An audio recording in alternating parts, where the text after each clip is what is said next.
you go. So I didn't record the part with all your introductions and personal information. Jim, we can't hear you. So I just started. The recording is in progress. I did not record the portion where we were introducing ourselves. So if anybody's worried about your personal information, it didn't get sent out there. Okay, share screen. There we go. Here we go. Here. Let's see if this is going to work.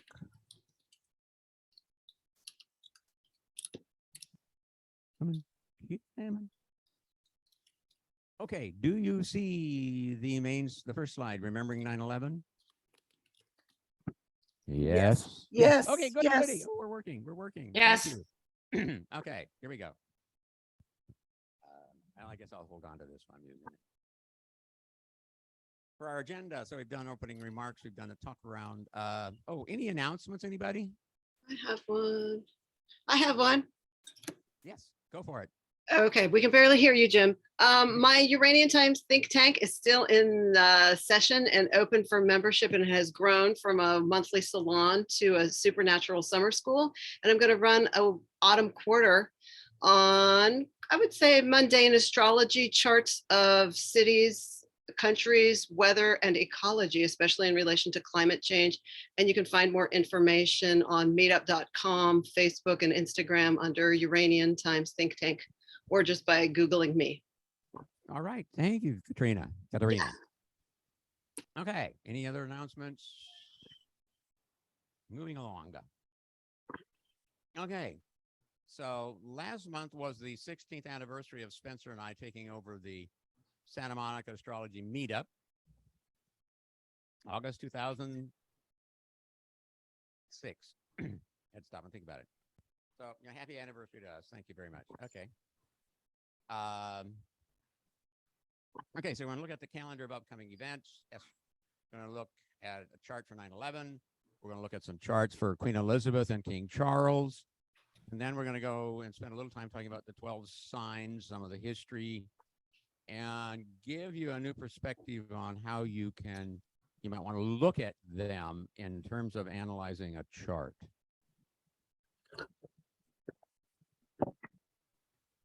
Okay, so on September 8th at 4:30 London time was when the new prime minister was notified of the Queen's death. So that's kind of like the chart time we're using. She obviously died sometime prior to that. Today is the 21st anniversary of 9/11. It was at 8:46 a.m. Eastern time that American Airlines Flight 11 hit the North Tower. We all know what happened after that. So we've got our meetup today. Let's see. On the 16th, we have Venus in Virgo, first quarter square to Mars in Gemini, and the moon going out of bounds north. September 17th, the moon's in Gemini, third quarter square the sun. On the 18th, retrograde Mercury in Libra, opposite retrograde Jupiter in Aries. On the 20th, the sun goes void of course for about 57 hours before it's moving from Virgo into Libra. On the 21st, the moon returns in bounds.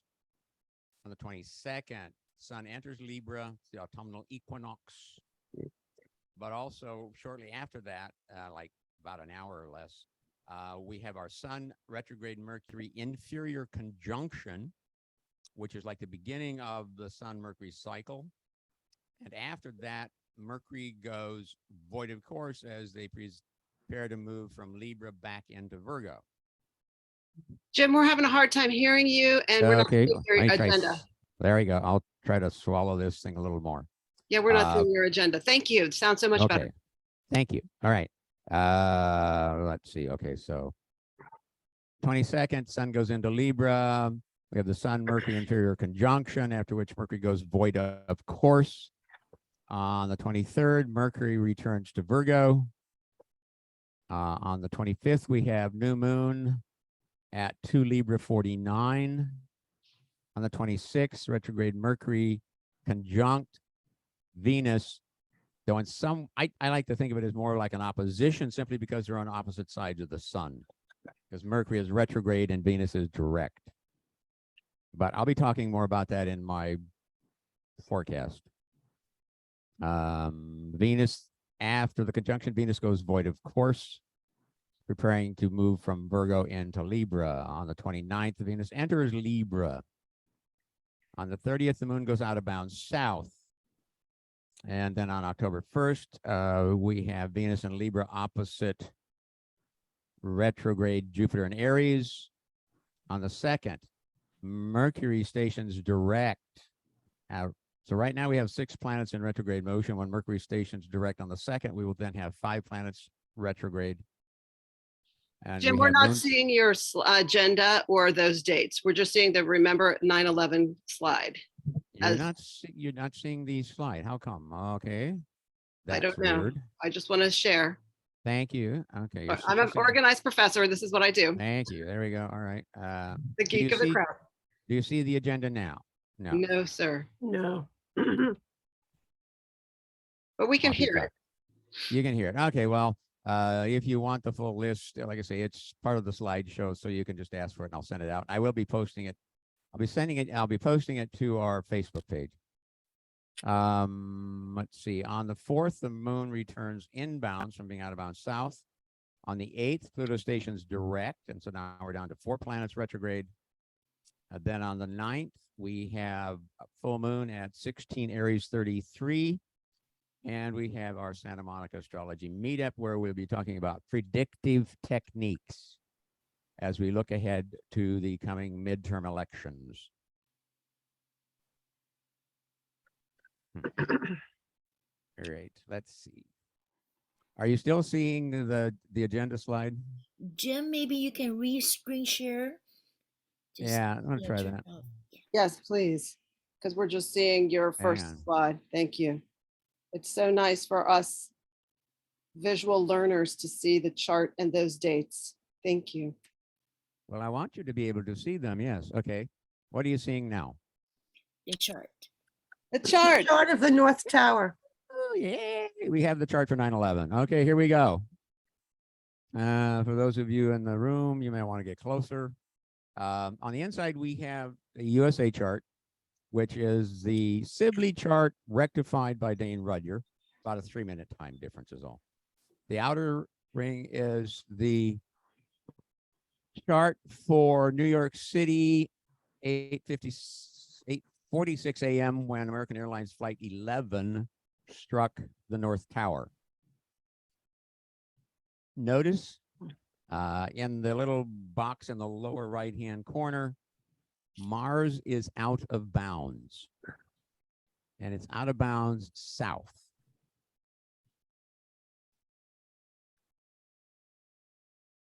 I'm getting up and moving. Okay. This line right here, you see 26 degrees, 48 minutes south. Now, out of bounds is anything past basically 23:16-ish. 23:20, yeah, it's right in that range. It depends on who you talk to. So it's like over 3 degrees out of bounds. So that's quite significant. What that would mean if you were trying to look at it if you were out looking at a clear night sky where you could see the planet Mars as it was moving across the sky, you would see it moving very low to the southern horizon. Okay. Anybody got any thoughts, comments, questions regarding the charts?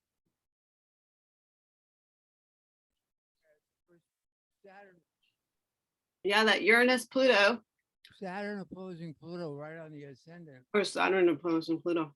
Yeah. which is really, really interesting. We have an exact conjunction of Neptune. We can barely hear him. Can you hear me now? You don't have to shout. You just have to put the mic close. Okay.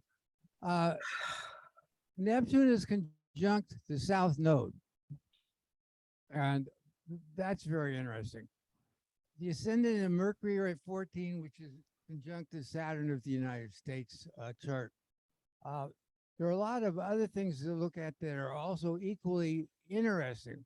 The at one level, Venus is conjunct the north node of the date, which is interesting, and we have Jupiter within a pretty good position with the sun, but it's interesting to me because it's an eighth house situation, which brings about a lot of controversy in terms of there is potential for a lot of different ways to look at this. It brought about a huge financial shift in the United States economy. It also presented a way that we had to respond to death, which happened. 3,000 people died that day, and that made an evolution also towards more of an active role that we had to take in terms of pursuing our enemies. And it changed hugely. If you remember what it used to be like in flying, when you used to be able to go up and just walk in, now suddenly we had to go through all these machines and be checked by this whole situation, and it would be very it just changed so much of the way we travel. And so I think that there's quite an interesting show of the shock waves that went on during this attack. And the thing that really gets me is the Neptune conjunction of the south node, other than the Saturn opposed Pluto, of course.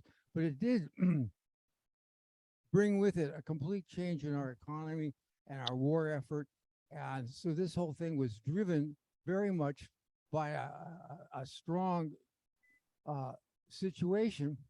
And we had to deal with this. And it was something that we all, I remember the date very specifically, and I'm sure a lot of you do too. And also Mars was in a position where it was really opposing to Venus, and in a 4-degree opposition, and also was opposing the south node of the day. So I think if you look at that, you'll see what an enormous event it was in terms of, it's almost a splay chart in terms of how a lot of different planets and aspects are brought into play. And I would like if some of you wanted to talk about your feelings about this chart and how it affected you in terms of your life, or in terms of the way you viewed it, changed the life of the people that you knew, or the country. I think the most interesting aspect for me is this transiting Uranus. Oh no, that's the inner wheel. Inner wheel, I'm seeing it about 1 inch large. Uranus, Saturn transiting Uranus, Pluto transiting natal Uranus, in Gemini, the sign of 2, the twins, which can be symbolized as the towers. And as a transpersonal planet, Uranus, Neptune, and Pluto are really significant. They're things that affect the globe, not just the individual. So this is not just an individual chart, it's does it affect the collective global atmosphere? And Uranus is known as the planet of revolutionary lightning strikes that change, opposing Pluto, the planet of Hades, death, transformation, and rebirth as a nation on the ascendant. So lots of global instead of personal. Thanks. Uranus is at 21 degrees of Aquarius.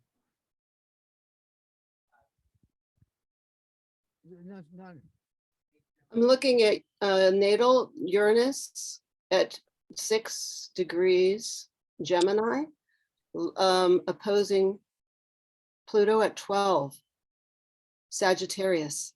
I'm looking at that opposition. It's also Looking at also interesting that Uranus at 21 degrees makes a quincunx, very strong one, to Neptune of the chart at 22 degrees of Virgo in the 9th house, which is of course also, among other things, dealing with people of other cultures and other ways of thinking and other kinds of law. So I think that's another way I look at the transiting Uranus of the day. I'm trying to see if we can work the dark moon in here, but I can't. Yeah, I'm looking at the Pluto, which is death and transformation, which we had in droves that day. Significant death, Pluto Mhm. on the ascendant in Sagittarius, and it was for the purpose of a spiritual quest, the destruction of towers, seemingly for what Arabic intervention or capitalist American manipulation, or whatever you slice it, whatever way you slice Sagittarius, and that's open to interpretation. That planet transiting Pluto is Lady Death. So that's what I'm looking at. Okay, that's very good. Anyone else want to? Used to be a case for me to the Gemini rising chart, but I'm being dogmatic about what I'm going to say. With that Pluto and Saturn straddling the ascendant descendant, I don't see how anybody can still think that the Gemini rising chart is the right one. I find that impossible case to me. This is the correct chart. I mean, a lot of people say Gemini is the rising, not the Rudyard chart. But this opposition, there's nothing equivalent to that in the Gemini rising chart. That's all I wanted to say. And this is, of course, the Sibley. Yeah.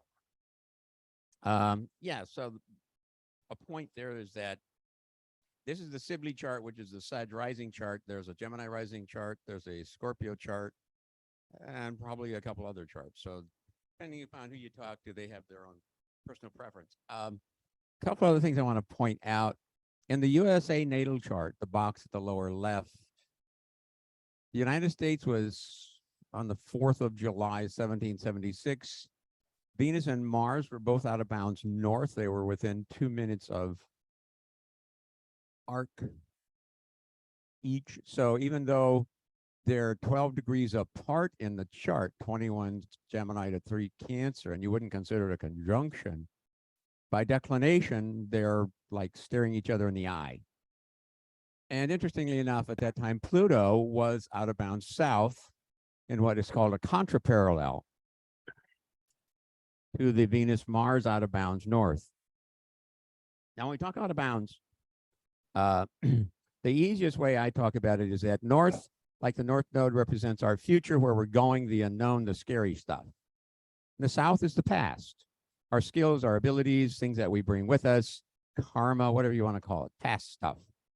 And so when I looked at the chart for the 9/11 and the attack with Mars at 26 degrees, 48 minutes south, that makes me think of things in the past. And why did they attack us? It's because of their perception of things that we have done in the past and are continuing to do. So that's kind of like our past coming back to haunt us. And if you think about America, and if you look at the real American history, and not however they want to whitewash it,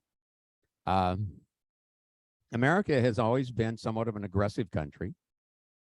Yes, we tried to stay out of World War I, and we delayed getting into World War II, but we were supplying the Allies with goods. Look at, how did we acquire the land that we call America? We stole it from the people that were living here. Why did we do that? Because they weren't Christians. That's why.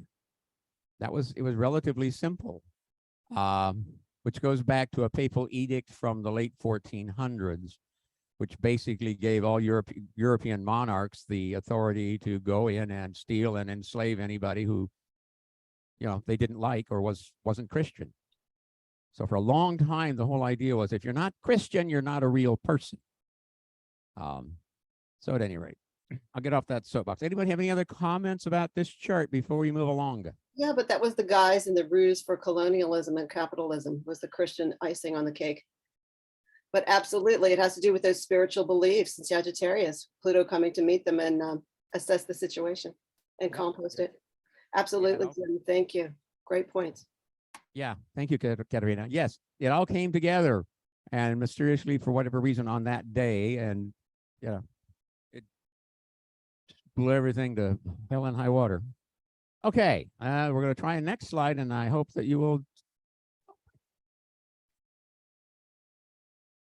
Hi, you guys. What I'm just noticing right now is that, like, the first house on the outer chart with Chiron, because it was kind of a national wound, you know, and then the Mars and somehow going backwards, as you were saying, it just seems noticeable to me as I'm looking at it now. Nice point, especially with that Mars in the South Node. Yeah. Okay. Thank you. Thank you, Gail. Okay, let's see. Here we go. Next slide. Hope you stay with us. Or not. Come on. There we go. You see this one? Are you still looking at the Mhm. chart? Nope, You still you got it. You're seeing Remembering Queen Elizabeth? Yes, I am. Okay. All right. So, Remembering Queen Elizabeth II. We have a new rival. Thank you. Born 21 April 19. Oh, that's wrong. It's supposed to be 26 to 8 September 2022. I see that. Okay. At any rate, I'll summarize this a bit. But like her namesake, Queen Elizabeth I, Queen Elizabeth II wasn't supposed to become the queen. You know, her father, George, was the younger brother. His older brother, Edward, was the king. He became the king when their father died. But we all know what happened to Edward. He fell in love with an American divorcee, and he wouldn't be, you know, he gave up the throne to be with her. So he abdicated. That made Elizabeth's father the king, and that made Elizabeth the next in line for the throne. Her predecessor, Queen Elizabeth I, was daughter of Henry VIII and Anne Boleyn, who was then, Henry had the marriage annulled on the grounds of Anne's infidelities, and then had her beheaded. And so Elizabeth was declared illegitimate and sent off. And when Henry died, his son, Edward, became King Edward VI, but he died when he was only 15. So he named his first cousin, once removed, Lady Jane Grey, to be his successor, excluding his half-sister Mary, daughter of Henry and Catherine of Aragon, and Elizabeth. However, his decision to have Lady Jane Grey replace him was challenged. It was disputed. And so, you know, Lady Jane Grey, whether you know it or not, was queen. It's kind of like queen for a day, but it was queen for 9 days. And then Mary was declared the queen, but Mary first, she then died in 58 and was succeeded by Elizabeth. One of the big things that was going on then, of course, was the question of the England breaking from the Catholic Church and establishing the Church of England. Edward was all for Protestantism. Mary was a stout Catholic. Elizabeth, I don't know that she really cared, so she went with back to the Church of England. And so there we kind of had the whole sum of things. Now, Elizabeth's father was a heavy smoker, developed lung cancer, died February 6, 1952. And so that is when she became Queen Elizabeth II. She became the longest reigning British monarch earlier this year when she's passed her 70th anniversary. Previously, the longest was Victoria, who had reigned for, I think, just over 60 years. And prior to that, it was Mad King George III. And interestingly enough, at age 73, King Charles III is the oldest person to become ruling monarch of England. So there we go. Stay with me, ask questions as we go along, make points Feel free to interrupt. Okay, so here is Elizabeth's chart.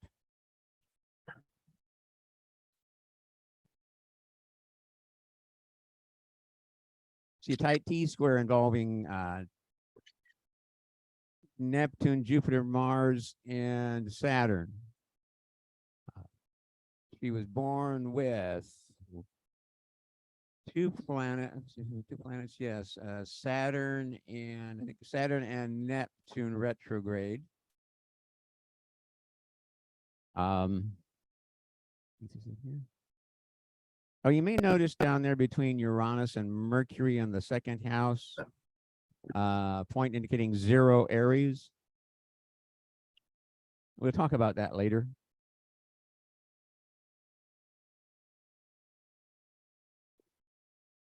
Hers is predominantly a fixed chart. Of the 10 planets, 2 are in cardinal signs, 6 are in fixed signs, and 2 are in mutable signs. So she has a very fixed chart, which in many ways I think would make her well suited to becoming queen and carrying on the traditions of the monarchy.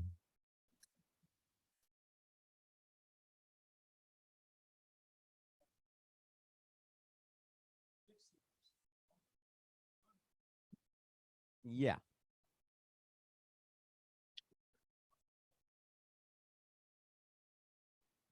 Yeah, Jeff is mentioning how her fixity became became an issue, particularly with the death of Princess Diana, when she and the way she handled it, the whole thing with the Charles affair and the divorce, and then Diana's death, and what she did and didn't want to do at the time. She was reluctant to do much of anything, and the monarchy was probably at its closest point of falling apart at that time. However, Tony Blair came to her rescue, brought her around, and she made it, she brought out she came out, honored Diana. Yes. And so things started shifting after that. Just a question. I know that sometime during that crisis, and maybe someone remembers it better than I do, but they were very upset with the royals because they were living off of everybody, and they set it up that the royals had to pay taxes, and that of course was a shock to them, and they finally pay their taxes by charging tourists to visit their castles, and they make a ton of money off of that, which is not talked about, but they have really managed to generate their own income, and that was all as part of that. One other thing I want to mention is if you look at the sun, it's at 0 Taurus, and the is that 0 part on Aries? Is that just the 0 point for what we're going to talk about? Okay, all right. So I think it's, I mean, for her to have a sun so between the fixity of Taurus and then the aggressiveness of Aries, I think that she had at times had to have the ability to use her own willpower, particularly in like rowing in her own people. But that's a question. Does anyone know about the taxation issue? No, but I'd love to. Sean, go ahead. Jim, are you going to talk about the taxes? No, I was going to say that I don't really know anything about that. So if But hopefully somebody else. Oh, I will. I was going to say the Mars Jupiter conjunction 20 and 22 in Aquarius, really ruled by Saturn, which is the water bearer, the people, in opposition to Black Moon Lilith, the feminine, that Neptune, the dream, the moon, the people, makes a complete, like if we look at her chart as the Queen of England, right? Oh, can you go back one to the chart I'm talking about? There you go. Her natal. Yeah, it's just a fascinating, this opposition to the people. And this is what we've seen. There's been equal celebration at this time in the hopes that the royalty, this colonial imperialist nation will have a change of heart and certainly pay their taxes and reparations abroad. And that this coming to an end is fascination because of this opposition with the moon, symbolizing in the mundane chart the will of the people. In Leo, the royalty. So it's fascinating. Yeah. Yeah. Jim, Yes. this is Rita. That's Chiron right next to her sun, isn't it? Yes. Can you talk about Chiron a little bit in in relation to this and her? Because that's the wounded healer, right? That's kind of where she has to find some kind of healing. If that's where you want to go with Chiron, yes. Oh, okay. I know you have a different. Well, yes, Chiron was he for whatever reason we know him as the wounded healer. And I don't know where that came from, because I mean, why that is the one important aspect that everybody talks about, because that was not his primary function during his life. He was a teacher. Yes. He was a teacher before all of that happened. Yeah, but And if that you was look just- at if where you're wounded, and then that's your lesson, then he becomes the teacher that learns you your Yeah, lesson. if you want to focus on that, that's fine. And Okay. yeah, you can say that because it's close to her son, it was something that she was dealing with. In some ways, her responsibility as Queen of England is to handle those issues, those times when the country is wounded. Okay. The people look to the royalty, to the monarchy for leadership, for inspiration during the hard times. Yeah. Her father had a speech impediment, yet he was Yes. able to overcome it during World War II and bring his people together. And he actually stayed in London rather than leave to somewhere in the country where they might be safe from the German bombing. Right. So he was, Right. they inspire the people. So to that extent, you've got, there's Chiron. But they're also, to that extent, they're also teaching and leading the people. Chiron taught Hercules, he taught Achilles, he taught most everybody. And he was a great healer, yes, he taught healing. And in the end, he was wounded, he was accidentally wounded by a poison arrow shot by Hercules in a drunken stupor. But the other thing, what I think is probably most important for Chiron, is his death. He sacrificed himself for Prometheus. Okay, Prometheus stole the fire from the gods and gave it to mankind, and that upset the gods, and so they chained him to a rock by the sea, and sea eagles would come and they would peck out his eyes and liver every day, and at night they'd grow back in, and they'd come back the next day and peck him out again. And because In a way, the queen sacrificed herself for her people. I mean, her life wasn't her own all those 90 some odd years. she did not have a personal life. No. As queen, she gave up her personal life. She did not have a personal life. Her life was the empire, the kingdom. I love it when they show her as well.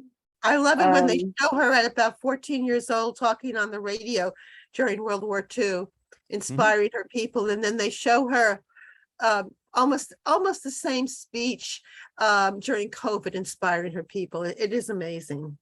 Yeah, in fact, during World War II, she joined the women's military, and she was a mechanic. She repaired Jeeps. Yeah. She was quite a talented lady. She was very dedicated. I'd You like to knew- jump in if that's okay. I don't Yeah, know. I hate being, I feel impolite. I hate this. There's Go my for it. Libra moon, but okay. So I think it's interesting, like hearing just in the interpretation of her chart, I feel that in some ways we're doing that kind of very old, very ingrained thing of humans across the millennia, wherever there's a monarchy, where the monarch is the monarchy. And at the same time, we're looking at her personal chart. And so she didn't have much of a personal life, but she did have a person, but she was a person, she was a person, and there was a privacy. There was a side of her that none of us will ever know. And I find that, so I just wanted to say that I find that interesting. I also find it interesting that we brought up the kind of symmetry between looking at her chart and then looking at the Twin Tower attacks and discussing colonialism and kind of having that, recognizing that cycle of karma is that, let's see, Elizabeth I was the last queen. I think the king that followed her, James I, is the one that's officially, like, started English colonization of America. So I find that interesting. But yeah, Yes. and so it's an interesting look at the, the mindset of the ruler of the time, where, Yes. that's kind of the inception of those events. And I'd be more interested actually to look at that chart in conjunction with this one in a way, or with Great Britain's chart. So that's all. Thank you so much. Oh, thank you. Yes. Yeah.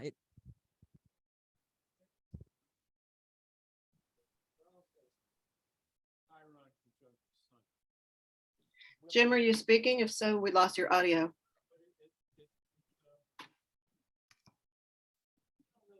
Is anyone else not here, Jim? Yeah, we lost him. She's over lionized. I got a real bad attitude towards her. And I think that we don't know who she is. She gets out there and reads a speech written by her advisors. You don't, she's a mystery. And I think that in that third house, Who the hell is that? there's some inhibition there. I mean, Jackie Kennedy said she was the most incurious, unintelligent person she ever met. And I think that has something to do with Chiron and the third and her self-expression. We can't hear the speaker, Call Jim. me an old cynic, but I'm down on the queen. Yeah, it's just Jeff was making some comments about, he's down on the queen, and he finds that the Chiron there may be an indication that she was the sisters was, because of the issues with her sister Margaret, and the fact that we don't really know her, and how intelligent was she, how much did she really create or do. That's Okay. really fascinating. This is Gail. Okay, once again, I'm looking at the first house with that Jupiter Mars, and the first house seems like they would make her lucky. Like if she ascended the throne when she was 18 and stayed 70 years, that takes a lot of luck and, abundance kind of. And then I wonder if, and one of the things that would make that happen is if everyone in the government was loyal to her. And then looking at that Sun Chiron, it's like, I wonder if that made people in the government sympathetic to her. And then it also kind of put a little bit of a handcuffs on her for just kind of had to be, not be able to do that much, but just fulfill the role or something. Anyway, just thoughts. One thing we tend to forget is that the queen really doesn't have a lot of authority or power when it comes to running the country. Right. She's, that's done by, the prime minister and the House of Lords and the House of Commons. She is very much, the position has been very much a figurehead for quite a while. But the country does look to that person for inspiration. And it's like, okay, she was 96 when she died. She became everybody's grandmother. She became queen in 1952. I mean, there were very few people living in the UK, the people living in UK, everybody knew her as their queen. Nobody knew her father as king. The few people that did were, are pretty old by now. So, yeah, so it was very much, this is who we know. It's like if, Trump got his way and became president for life, our descendants would know President Trump. They wouldn't know anybody else. I like Danielle Threat's comments about pairing it with this, the twin towers, the Gemini, the twin nature at the moment of September 11th. And also this, I think you're going to have a tri-wheel of this moon in Pisces, full moon conjunct Neptune. What's the dream we have moving forward? I just wanted to weave those three charts together. Thanks, Danielle. Okay, thank you, Catalina. Yes, Jeff.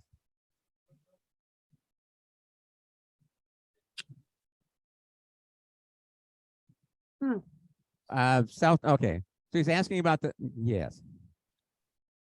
Okay. Okay,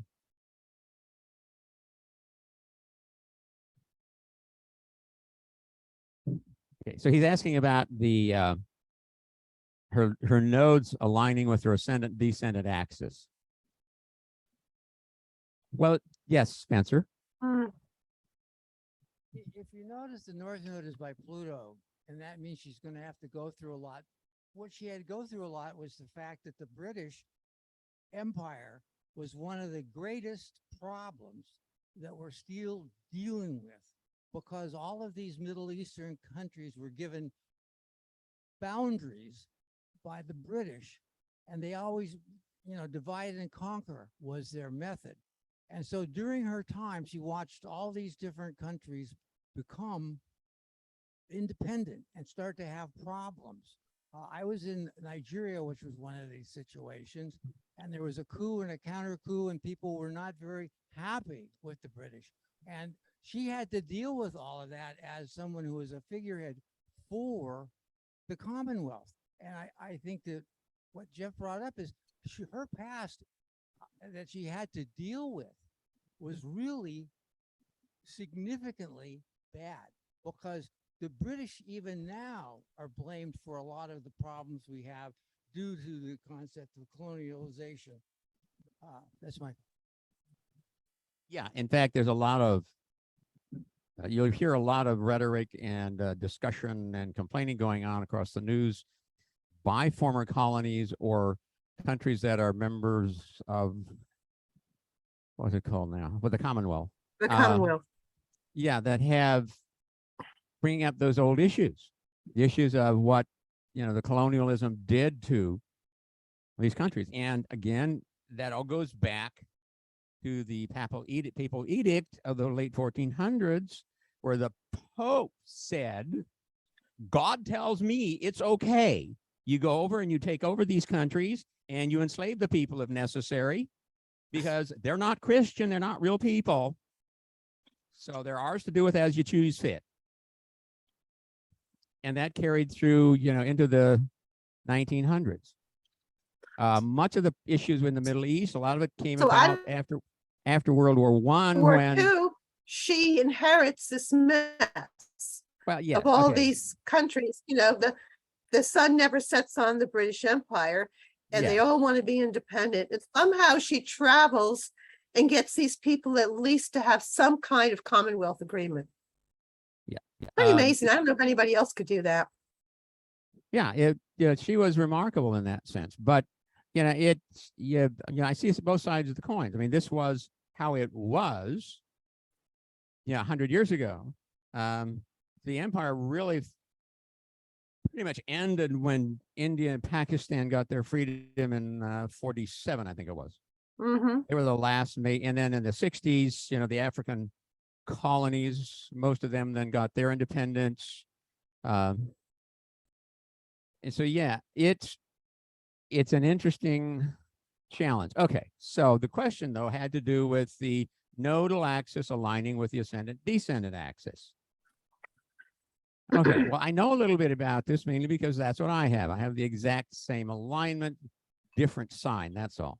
I have north node, 6th house, conjunct the descendant, south node, 12th house, conjunct the ascendant. Okay, can best be described as a fated aspect.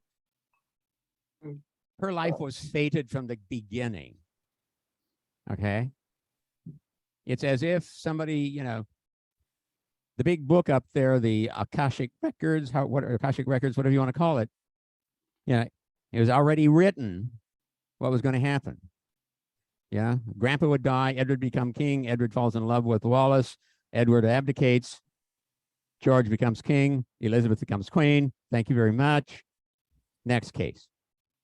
So yeah, her life as monarch was fated. Yeah, this is how the monarchy is supposed to be, and she did her very best to adhere to that and maintain that. Troubles came with Princess Diana, who kind of rebelled against that. Harry rebelled against that. Harry married not just an American divorcee, but a woman of color. And as they always say, love is love. It's, you don't always get to choose who you're going to love. Jim, may I add that Okay, also? hang on. Jeff. Okay, well, yeah. Diana? Okay. Yes. Okay. We're not, we're really not going to talk about Diana today because we got a whole lot of other stuff to do. And let's take a look. What I've got next. Oh, okay. We got somebody else joining us. Real quick, Okay. I'm sorry, Jim. Yes. May I please add? Just Yeah. continue your statement about the nodes. Or Yes. that okay, so the node is behind the ascendant. Saturn is behind midheaven. Pluto is behind descendant. So she in fact all of her planets are in the second sign of the houses. And so I feel that she is like tucking those away, tucking the power or her presence, her dictating, her, anyway, her dominance away behind the angular. So, perhaps that's also another way to say that, she has done a lot of things behind the scenes, or that she's able to do the political, moving around behind the scenes like that. Yeah. Thank you, Audrey. Yes. I mean, again, she was fated to become queen. And so as her role as the queen, she was required to behave in a certain way and do certain things. It's very structured, very defined, not allowing her, a lot of time, if any, to try to be herself. Maybe, when the family was together and nobody else was necessarily around, she could kind of let her hair down, if you would. But she relied heavily on Philip. And what's interesting, though, is that to some extent, she did kind of change things a little. She started changing things a bit. It began with that first film documentary of the family with her and Philip, Charles, Anne, and I think Edward. I think Edward had been born, but not Andrew, or Andrew was born, not Edward. Edward's the youngest. But let's take a look at the next slide, because the next slide will reveal some more stuff. Yeah, the Aries. Well, we're going to talk about that. I'm talking about that later when we get to the signs, because basically the Aries point is where spring is. Aries is 0 Aries is the beginning of spring. And that becomes important when you think about what our zodiac, it's not based on any constellations. It's not based on particular stars or star patterns. It is taking the calendar year, it's taking the year and dividing it up into 12 basically modified lunar months, starting with 0 Aries. From our perspective, 0 Aries is where everything begins. That's where the circle starts. And 0 Aries is the spring equinox. So wherever 0 Aries falls in your chart is where your spring starts. That's your spring, because Western astrology is seasonal astrology, not constellational astrology. There is no constellational astrology anymore. Vedic astrology isn't constellational either. The sidereal? No, it's not. Well, it's based on the precession of the equinox. That's the main difference between that, and they have different rules for houses and rulers and the things of that nature. But if you look at a Vedic chart, you're going to see the 12 signs, 12 houses, just like ours. Their charts are all full sign charts. So, yeah, my Vedic sun is Leo. So it all depends on, if you're born. Wait. Yeah. So, Middle so this, wheel is her. all right. What this chart shows, we have Elizabeth's natal chart on the inside, her progress chart in the middle, and the transits on the outside as of 4:30 p.m. on, this one is for February 6th.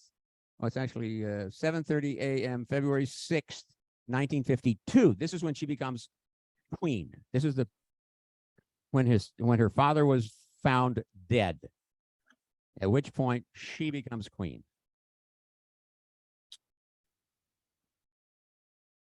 Let's look at what's happening. Okay. Let's see, progression. Most points haven't moved that far by progression because they don't move very fast.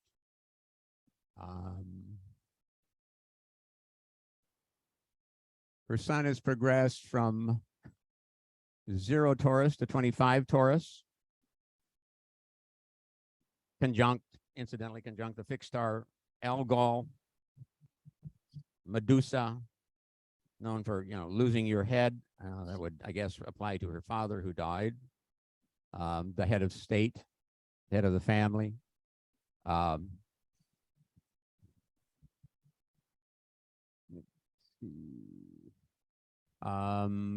Transiting Jupiter at 11 Aries is conjunct her progressed Venus at 11 Aries.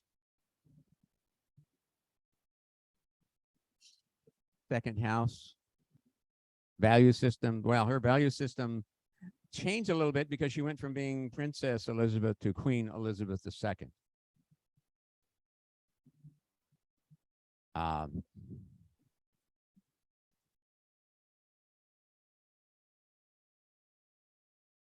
Her natal Uranus is 27 Pisces.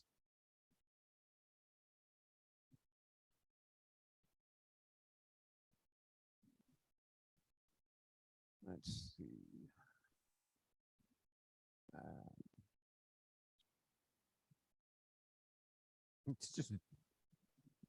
It's just 0 Aries. Yeah. Let's see. We also have at that same time transiting Venus at 11 Capricorn. So you have a T-square between transiting Venus, transiting Jupiter on her progressed Venus.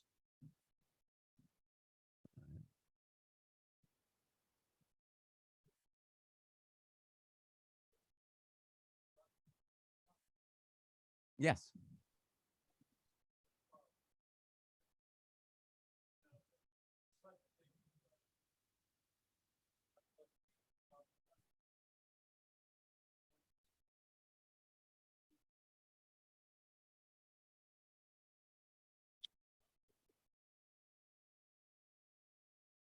Yeah.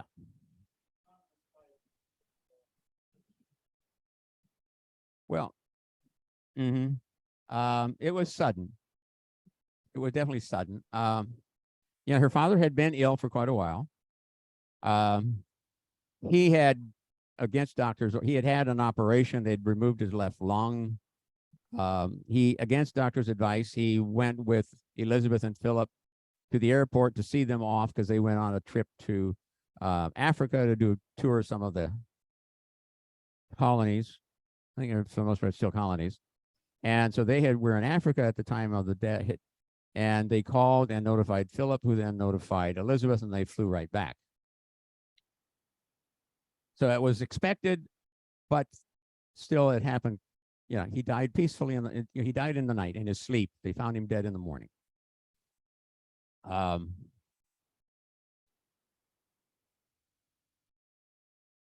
Let's see. Progressed moon is at 23 Cancer.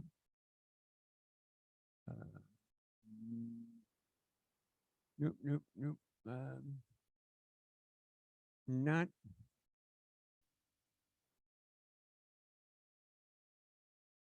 You would think, but this isn't her coronation. This is just when she becomes queen. Okay, because the coronation is then sometimes after that. So this all sets up the coronation. Let's see, 10.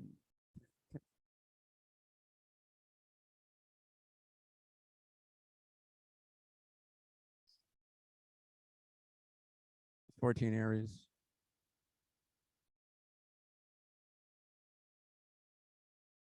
Natal Mars is 20 Aquarius. Not at this point. Let's see, not a conjunction. There is. Yeah.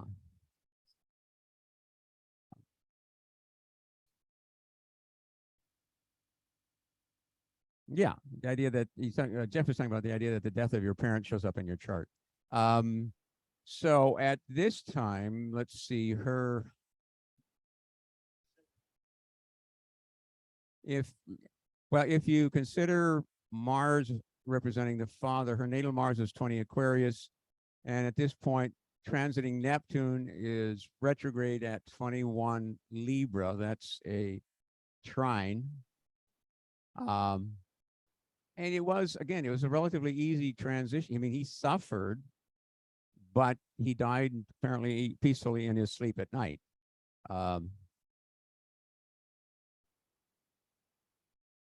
Well, you got transiting Jupiter at 11 Aries, progressed Venus at 11 Aries, natal Venus at 13 Pisces.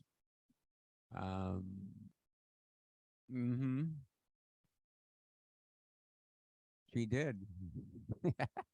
But that was at this time. That's when she became queen.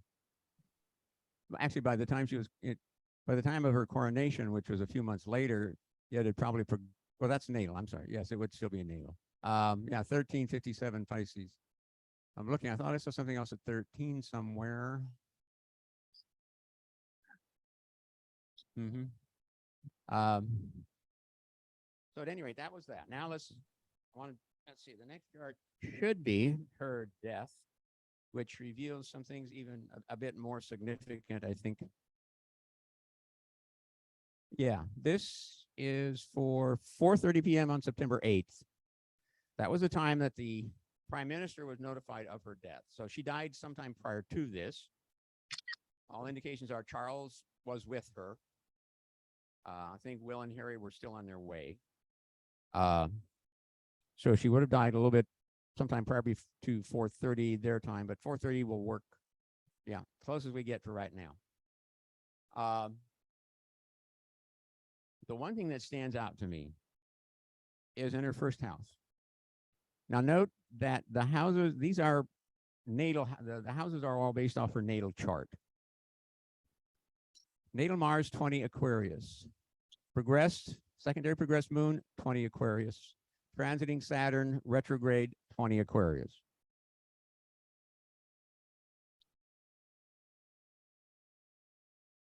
Yeah.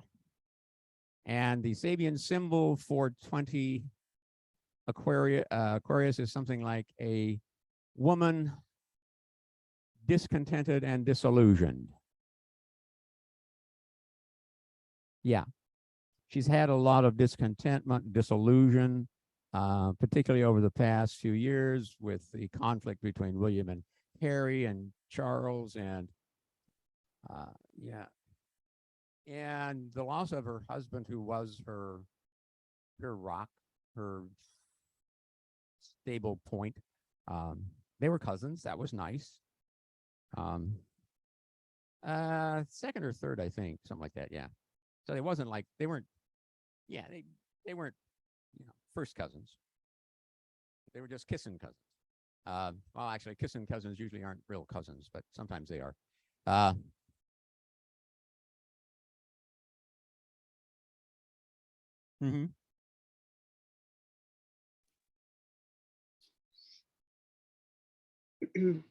Hey, Jim, was this a Yeah. kind of surprise topic for the day? Well, we're going to get to we want to get to the 12 signs. Okay. Okay, so we're going to kind of jump through here. Now I've got charts for Charles as well, and I think what we may do is we'll look at Charles' natal chart and maybe a chart, the bi-wheel for Charles and Elizabeth, and then we'll jump to the 12 signs, because we really want to talk a little bit more about the concept of the Aries point, and where is the Aries point in your chart. Cool. Okay. But I wanted to, in my, wistful Virgo-ness, I threw in a bunch of charts. I was just looking at stuff and I figured I'll just put it in there and you can look at it and see what you want to do with it. Yeah, but it makes sense to do this because it's an event that just happened.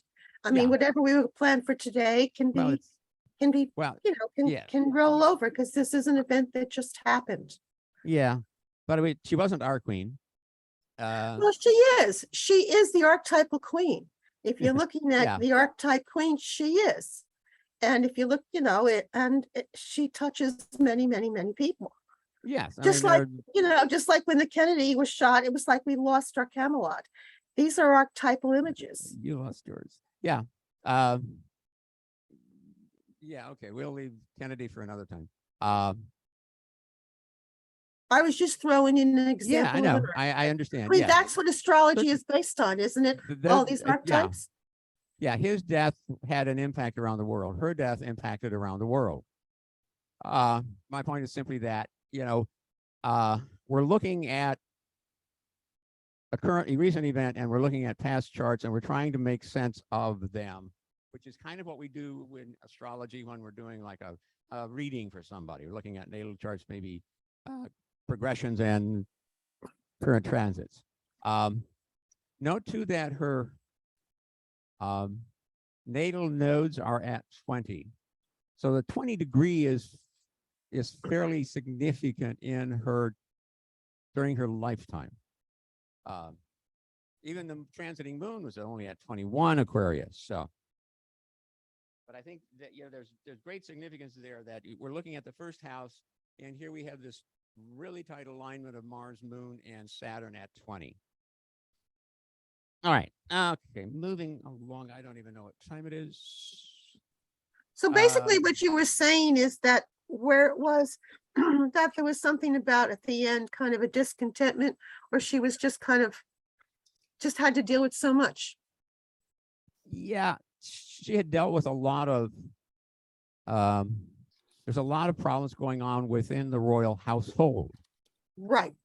And that was, stressful for her. Add into that the loss of her husband 17 months ago,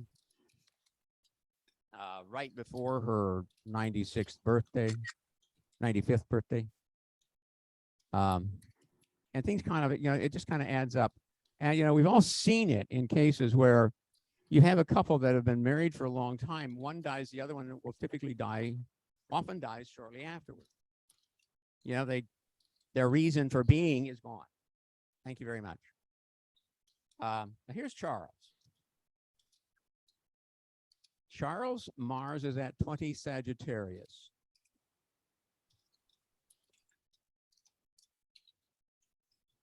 So and you'll see it in the next, the next chart I show is going to be the bi-wheel for Charles and Elizabeth. The closest aspect, planetary-wise, between Charles' chart and Elizabeth's chart is their Mars. His Mars is sextile her Mars within a matter of a few minutes of arc. Now, Charles was known as a bit of a playboy, eligible bachelor, blah, never, I don't know, anybody ever think of him as being handsome? Of whom? Really, he wasn't really a handsome fella. He's actually, I think he's a little better looking now that he's older and things have softened a bit. Yeah. I'm sorry, Jim. Who were you saying? Charles. Prince Charles. Prince Got Charles, Thank you. Sorry. Yeah, I realized that there were a lot of girls that were after him when he was younger, but then again, who wouldn't want to be a princess? Who wouldn't want to become queen, maybe? They had ulterior motives. But he was, I guess, noted as a bit of a playboy. Can I say he was Scorpionic? Isn't he a Scorpio? Yeah, he's a 22 Scorpio sun. Well, charisma counts for a lot, like looks and the prevailing idea of what's handsome ain't everything when it comes to sex appeal. Now notice his Aries point is in the 8th house.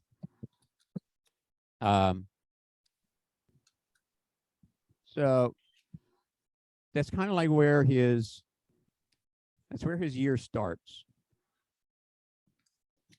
It's kind of like the spring equinox. That's what that point represents. Yeah, in the house of death. Well, yeah, certainly his life, he has a life up till now, but his real life, his purpose in life, now it starts because now he is the king. That was that's the whole purpose for Charles. When he was born, oh, thank you, we got a king. And then along came Andrew, the spare, and then Edward, an extra, spare. Now, that's one of the things that Elizabeth did. So with William, they changed things so that now order of succession doesn't go male, male, male, female. It goes based on age. So where their oldest son, George, is destined to be king, if he doesn't become king, or if he becomes king and dies with no heirs, then his sister Charlotte becomes queen.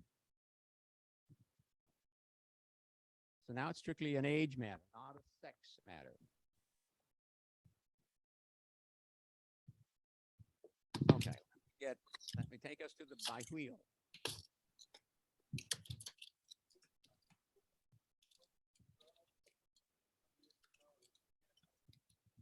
Oh, she could have.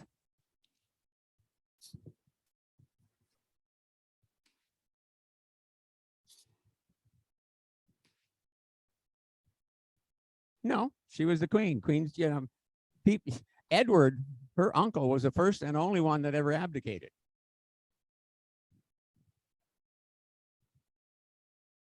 Why? Okay, Elizabeth is on the inside, Charles is on the outside.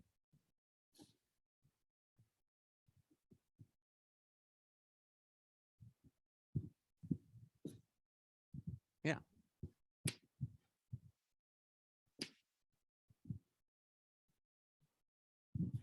No, she didn't deny him anything. He got it when it was time. He gets the throne when it's time. It's time when the monarch dies. Yeah.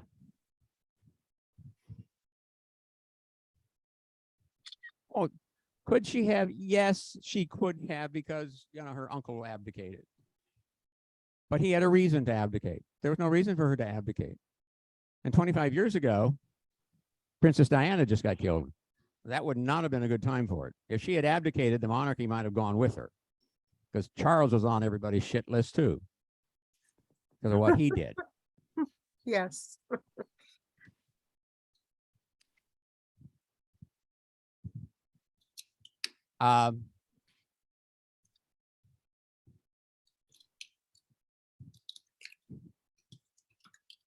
What do you mean he had a tough life?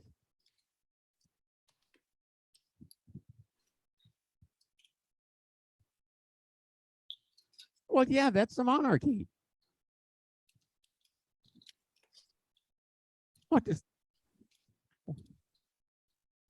Well, who's to say she wasn't when they were there?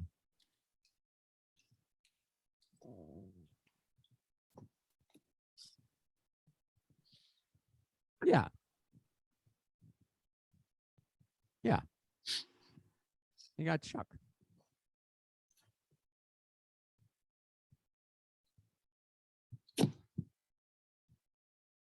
Yeah. There, Jim, can you hear me? Yes. There was a play, I don't know how many years ago, over 10 years ago at the Pasadena Playhouse. And it was, I forgot what it was named. It was very popular at the time, but they were talking about, Queen Elizabeth giving it up and not giving it to Charles, but giving it to William, and how William and Kate would make great rulers. And so there's always discussion. It's not for us to say, it's kind of, it's in the fates, right? Yeah, there was speculation that, maybe, Charles would pass it on to William and say, no, thanks, I don't want it. I'll keep doing what I'm doing.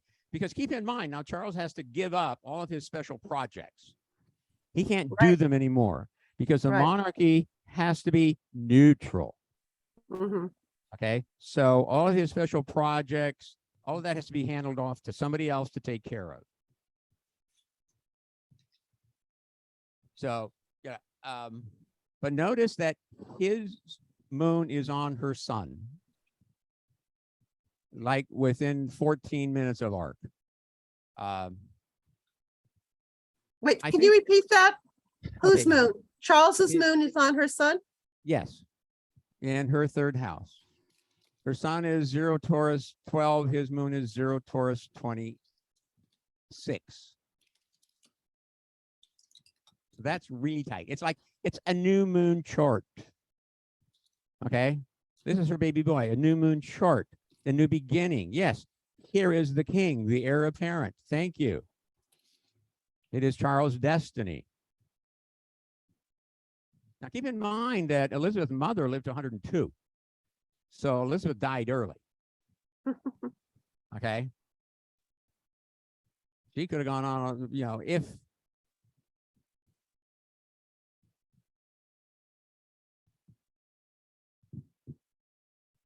Yes. Yeah.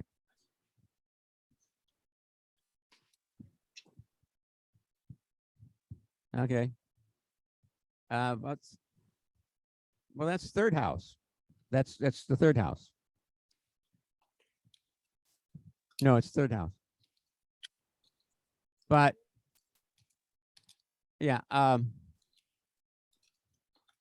think, in my humble opinion, we make too much of Chiron.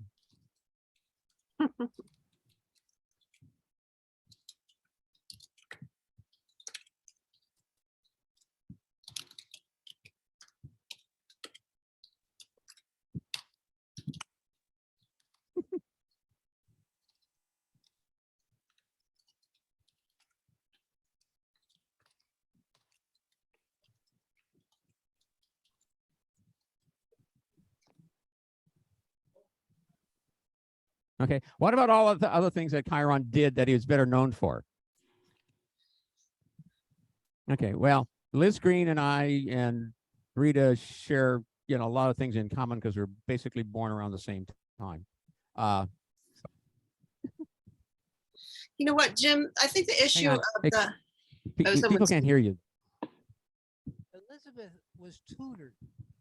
She was not involved in any set curriculum that would cover a systemized approach to literature, to history. She was given whatever they wanted to give her. And I think that was the teaching part. And I think the other part, the shock of having to communicate and deal with all this stuff, was really difficult for her. I think that I kind of agree with both points of view here. On one hand, I think she was really wounded by having to deal with all this stuff and communicate with as head of state. What kind of a pressure would that put? And if you see the pictures of her when she's talking as a young queen, it's obvious that she's got her own kind of nerves there. I kind of agree with Jeff, and I agree with Jeff and Jim, that it's interesting. And also the thing is that the same problem in one instance comes out with Charles. Charles has a huge amount of problems communicating with people. He got completely in a problem with Camilla, and that whole situation with Diane just kind of, I think it wounded his chances for a long time. I'm kind of interested to see what he's going to do. Yeah, in some ways, time has been kind to Charles. He was, I think about it, when it came out that he was having an affair, which led to the end of his marriage to Diana, he was pretty far down on people's list in terms of most liked people. They get divorced. The love of his life, Camilla Parker, is now single as well, and so they get married. Okay, so we've got some dispensations here. He's married a divorced woman. She's at least English with some royal connections. So, but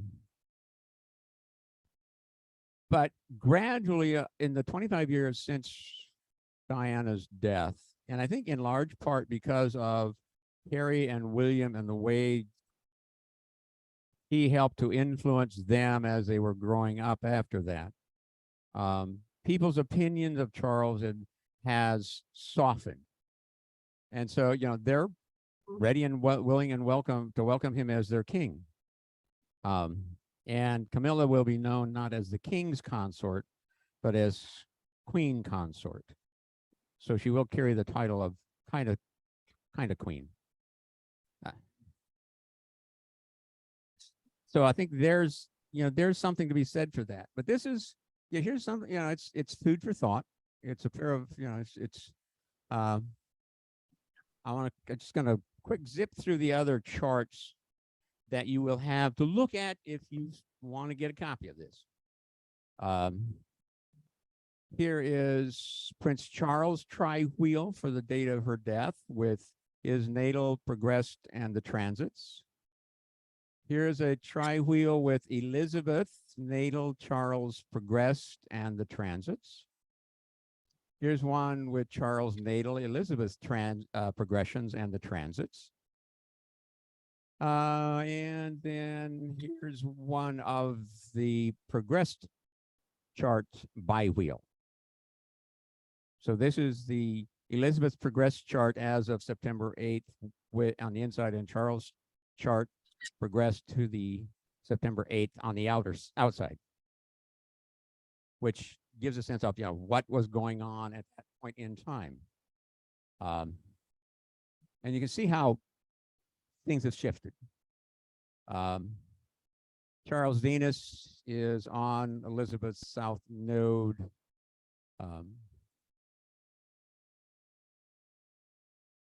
Mars, progressed Mars, and Mercury are close to her progressed moon. Let's see how things have shifted. Elizabeth. The inner chart is Elizabeth's secondary progressed chart as of September 8th.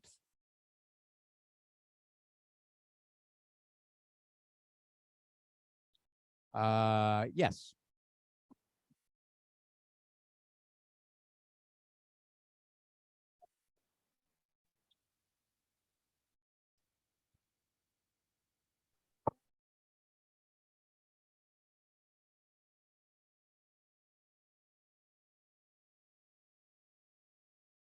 Yeah.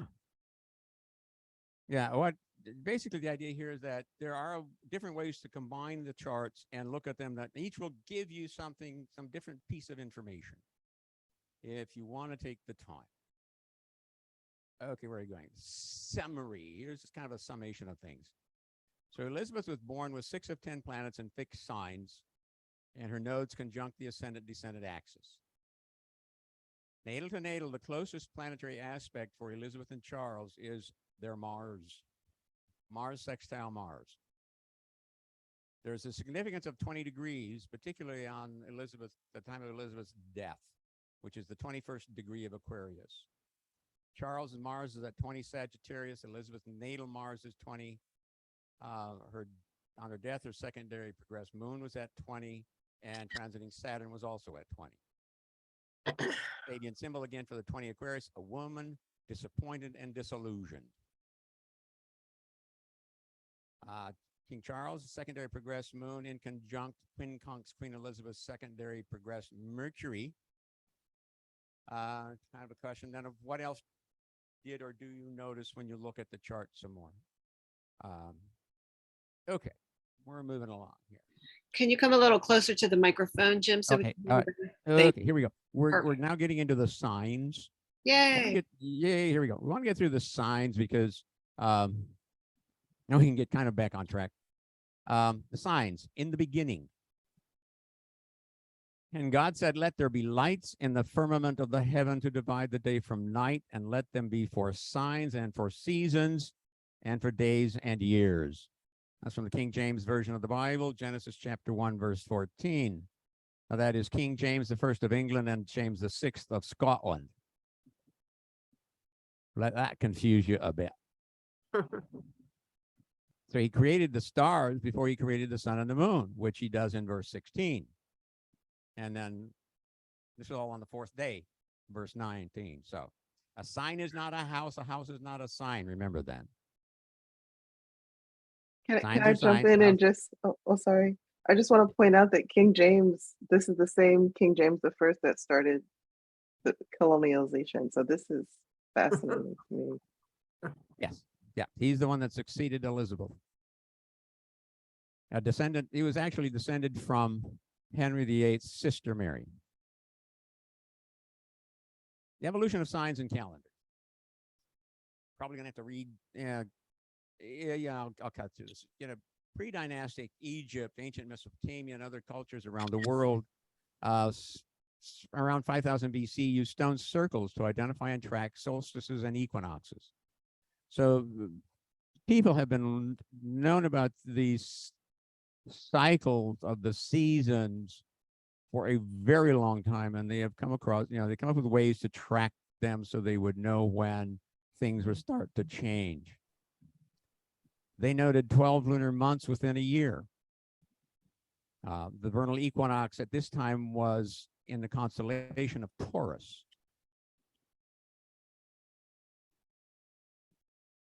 Egypt, ancient Egypt, they knew the year was like 365 days long. So they divided their calendar into 12 lunar months of 30 days each, with additional 5 days thrown on the end, kind of like for celebrating. Each month was subdivided into 3 10-day decans, each based on a small constellation of stars. So they were working with 36 star patterns. Their annual cycle began with a heliacal rising of Sirius, which signaled the beginning of the flooding of the Nile. And the Egyptians relied on the rising and setting of the fixed stars. So at this time, practiced what could be considered to be a constellational astrology. But the one thing that we tend to forget that modern astrology has gotten away from is the emphasis that the ancients placed on the stars. Hmm. Now it's all planets, minor planets, imaginary points, things of that nature. Mesopotamian, the Fertile Crescent, and civilizations of Sumer, Akkad, or Akkadia, Chaldea, and Babylonia. They were all familiar with 12 lunar months, the length of the year. They created the 360-degree circle. And at the time, they were more focused on mundane and royal astrology. Since most people didn't have a clue when they were born, they might know what day of the week it was, or even what day of the year it might be, but they might not know what year. So the main focus was on royalty and on the mundane, the issues of the kingdom itself, the empire. During this period now, the vernal equinox is ready to move from Taurus, the sign of the bull, which is worshipped in most ancient cultures.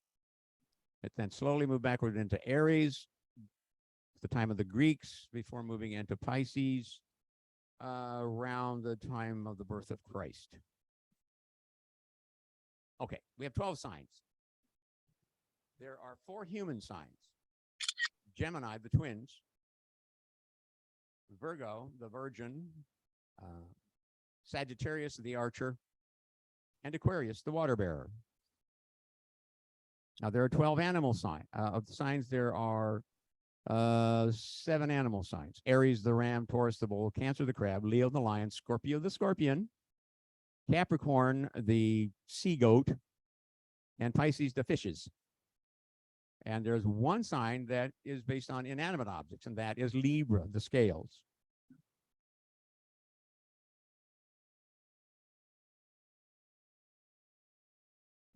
Breakdown of the elements and the modes. Okay, we got cardinal, fixed, and mutable. Got the fire signs, the earth signs, the air signs, the water signs. The mutable signs, they're all the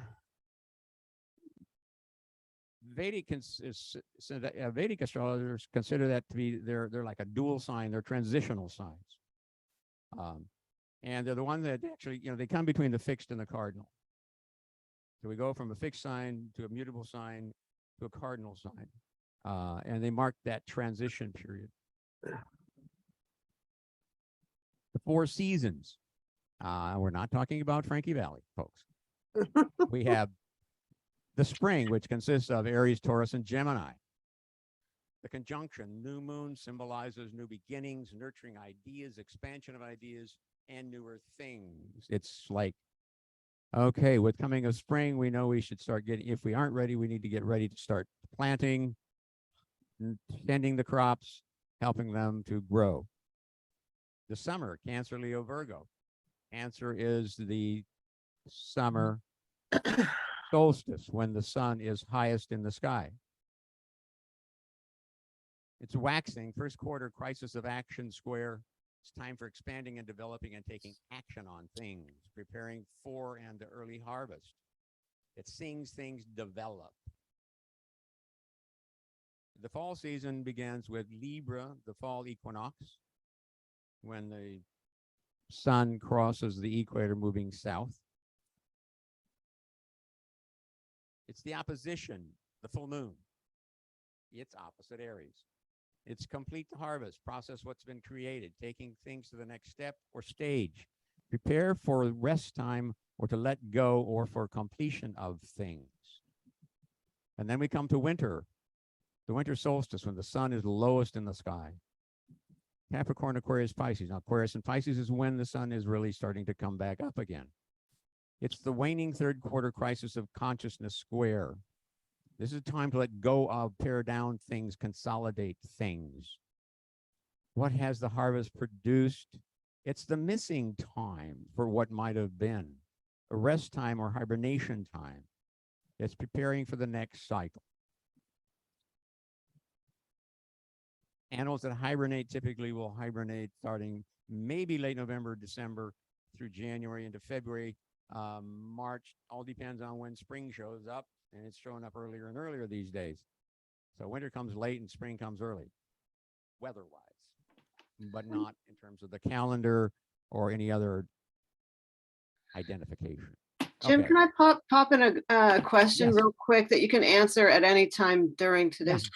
The issue about this seasonal calendar for folks that we're in the Northern Hemisphere, there's a Southern Hemisphere. Now it's summer for us. It's winter for the folks in the Southern Hemisphere.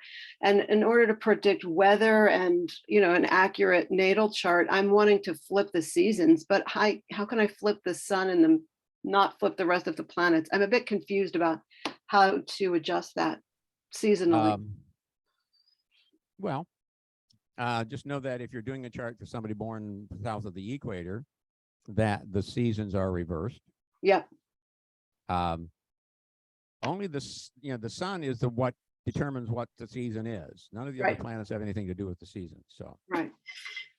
So I could just flip the name of the sun and keep it all seasonal, essentially. yeah, because when you look at it that way, it's like, Right. okay, so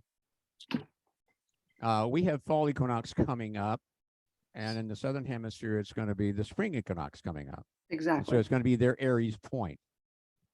So just put, the easiest way is simply put 0 Aries in the chart, and now you know where to start. Sure. It's going to be 0. The cardinal points are the 0 Aries, 0 Cancer, summer solstice, 0 Libra, fall equinox, and 0 Capricorn, winter solstice. Right. So just thinking about that Aries, Libra, axis as winter, spring and autumn, Mhm. and appropriately interpreting that season for the North or Southern Hemisphere. Yeah. It adds to the mental exercise your mind gets when you're dealing with astrology. Thank you.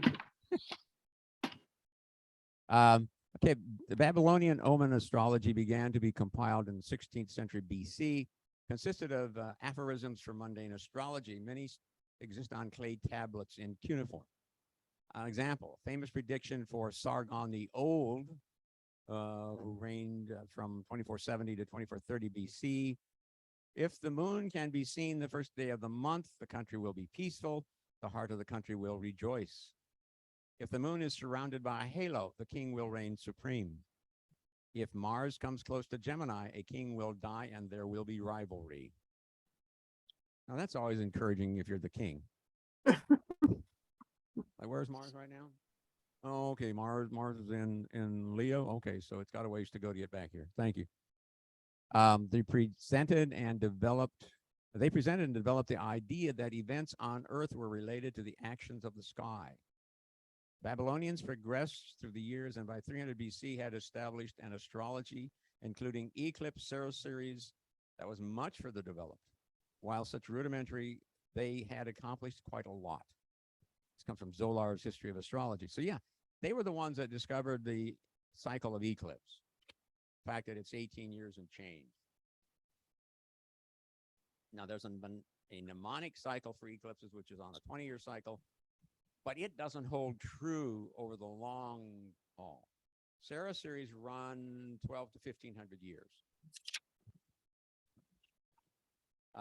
Babylonians traced the ecliptic and divided it into 4 parts corresponding to the seasons. They drew up a list of constellations whose heliacal rising corresponded to the 12 months of the year. They determined the synodical movements of the planets with respect to the sun. They knew eclipses occurred regularly and in families. They gave birth to what is now known as the Saras series for identifying eclipses. They knew that lunations last nearly 29.5 days. That's from new moon to new moon. And they divided the day into hours and minutes. They began to explore elementary efforts of natal astrology. Now, there's an enormous amount of advancement in astrological study. Remember that the first gods that ruled the zodiac were Babylonian. The moon, for example, was Sin, who was a male god. Venus was Ishtar, a female god. Jupiter, Marduk, Saturn, Ninurta, Mercury, Nabu, Mars, Nergal, the sun, Shamash. They were all male, with the exception of Venus. The zodiac was divided into 4 sections, all with symbolic names of gods or star physical areas. Now, the Greeks gave the gods Greek names, and the Romans gave them Roman names. It's when the Hellenistic Greeks starting with around the time of Alexander the Great conquering Mesopotamia and much of the known Eastern world, at the beginning of the evolution of modern phase of tropical geocentric astrology began. The city of Alexandria, Egypt, founded in the memory of Alexander, became the center of learning and the practice of astronomy and astrology. Western tropical astrology. So Greeks give us the modern mythology, the gods and goddesses of the signs. They created the seasonal zodiac with 0 Aries as the spring equinox and 0 of the other cardinals marking the beginning of the other seasons. The Romans gave us the names, the Julian calendar, which started 46 BCE, to the modern Gregorian calendar that we use now, which came into being around 1582 Common Era, of 365 days with a leap year every 4 years, except those ending in the 00. So the Julian calendar got out of sync, is basically what it says. And so then Pope Julian had a monk do a new calendar, which was first adopted in 1582, but was not fully adopted in most of the world until, probably up to 200 years or more later. So it wasn't like everybody just jumped on the wagon. Because by 1582, Roman Catholicism was not the religion of the Christian world. There were all kinds of Protestant religions as well. Other influences include, there's Vedic astrology, Arabian influence, medieval influences, the revival in the late 19th and early 20th centuries, and then modern interpretations, discovery of asteroids, centaurs, other remote bodies. So things, it's evolving. It continues to evolve. Okay. Aries, here we go, folks. Aries, cardinal planet, the ram. And you can see the symbol kind of resembles ram's horns. That's the idea. Begins with the vernal equinox, a time when the sun crosses the equator in its journey from the southern to the northern hemisphere. It's named after Ares, who was the Greek god of war, known for courage, strength, valor, brutality, and bloodlust. Generally considered to be a destructive and destabilizing force or god. Like its symbol, the ram may often act without thinking. Characteristics similar to but different from Mars, the Roman god of war, whose characteristic is strength for achieving peace. So it's kind of like Ares was the god of war for the sake of war. Let's have a war. Let's fight, just because.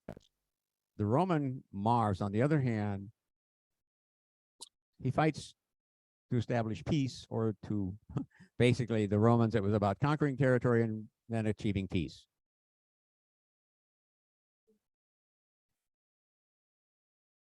Well, yeah. Yeah.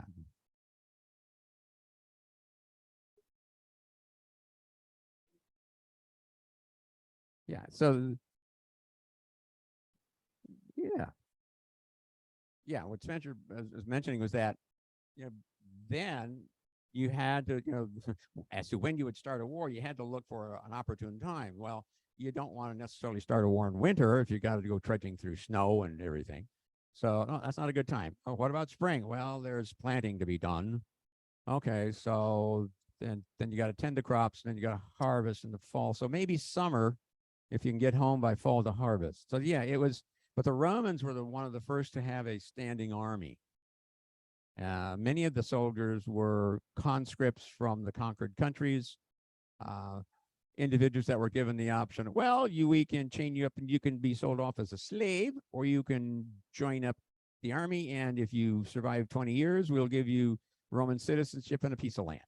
Oof, not a tough choice. The land has been lying fallow, dormant since the fall harvest, resting during the winter. Now the land warms and awakens. Time to till the soil, prepare it for the planting of new seeds, the beginning of the growing process. This can be equated to a new moon or to any conjunction of two planets or sensitive points. It's the beginning of a new cycle of creating. So consider which house is 0 Aries in your chart? This is the house of your vernal equinox, where you have new beginnings, a place where you can start, to look at for new beginnings, dealing with issues of whatever the house that may be.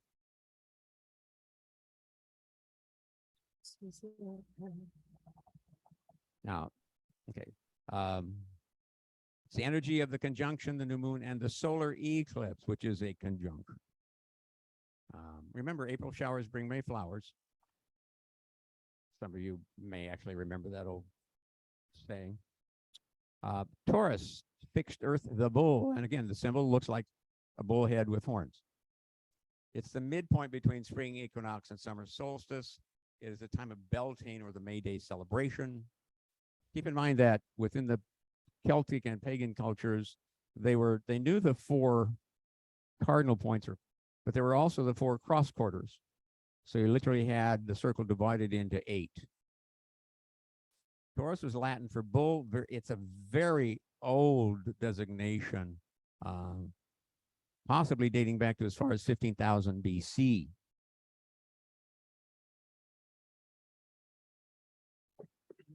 Bulls are often depicted in ancient cave paintings, known as the bull of heaven, associated with the renewal of life in the spring.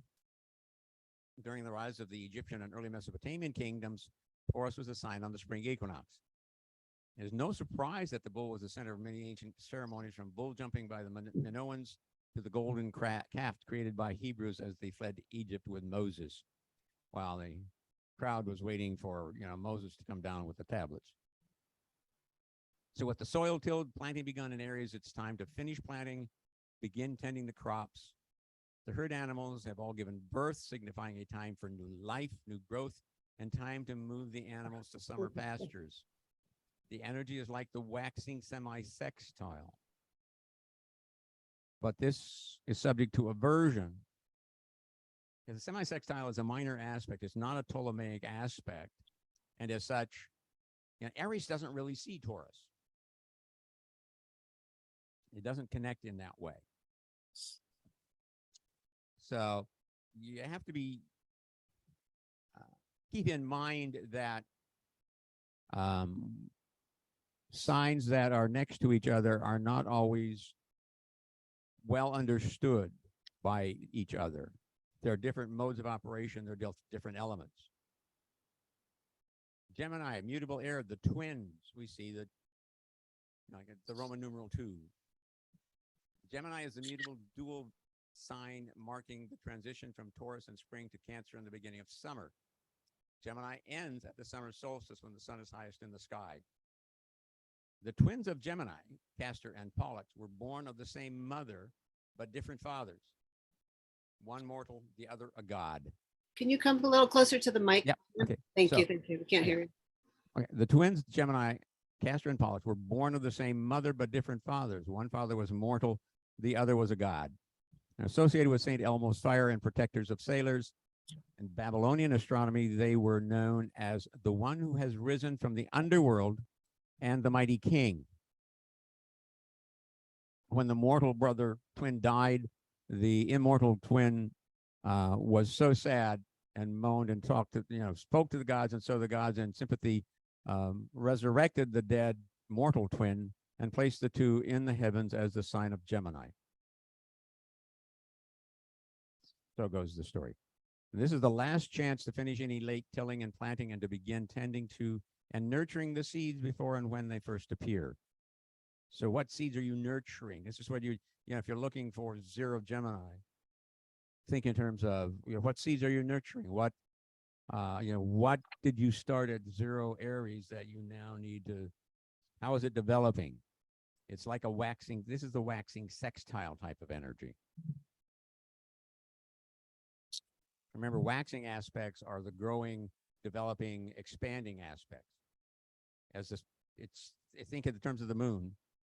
The new moon is no moon, but then as the moon moves on, it waxes and grows larger. And so waxing aspects, energy is growing, expanding until you get to the full moon where it's fully illuminated. Then after the full moon, it starts to shrink again. And this is the waning aspects where it's consolidating, completing things. It's growing smaller. Cancer, the crab, cardinal water. The symbol is like the number 69 laying on its side, symbolizing the crab and their claws. Begins with summer solstice, which marks the northernmost or highest point of the sun. It's also sometimes known as the northern gate of the sun. During this time, the Earth is farthest from the sun, and so it appears to be moving more slowly. The sun is actually farther, the Earth is farther from the sun in the summertime, and the sun appears to be moving more slowly.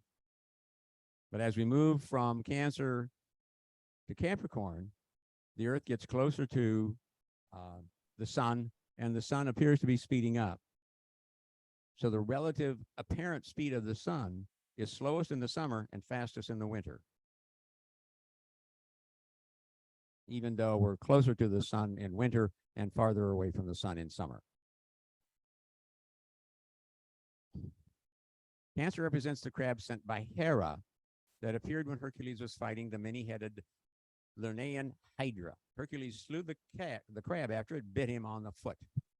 Hera, an enemy of Hercules, then placed the crab amongst stars as a sign of Cancer. The crab is hard-shelled crustacean, carries their home with them. When moving, the crab appears to move at a sideways angle rather than straight ahead.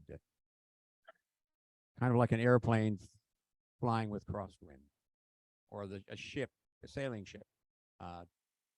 You're going from point A to point B and you're sailing, you're not going to you're not doing a straight line necessarily.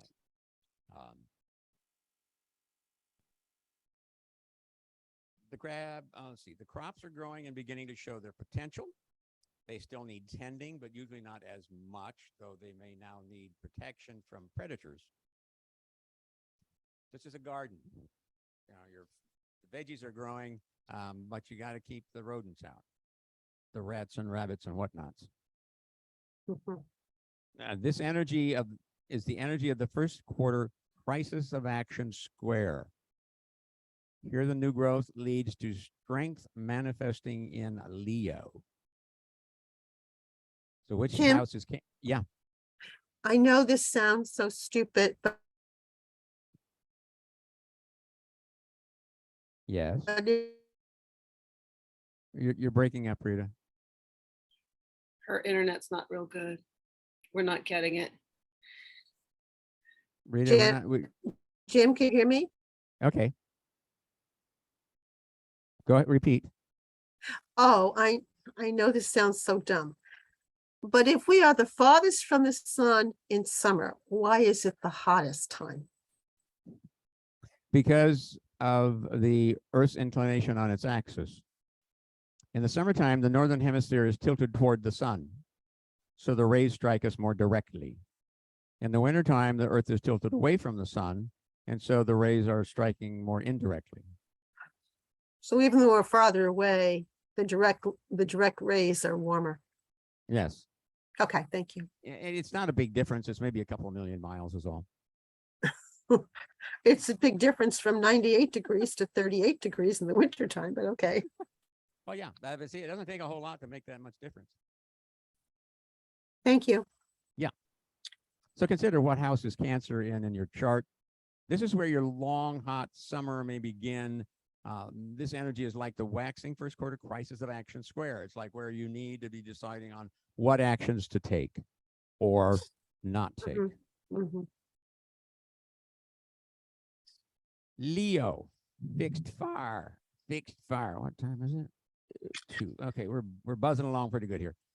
Fixed fire, the lion, and you can see how it kind of resembles a lion's tail is the idea. It's the midpoint between summer solstice and autumnal equinox. It is the festival of Lammas or loaf mass, honoring the early harvest. During this time, the sun continues to move in a southerly direction, crossing the sky lower and lower. Now, Leo is one of the oldest constellations. Many ancient cultures around the world identified it as a lion.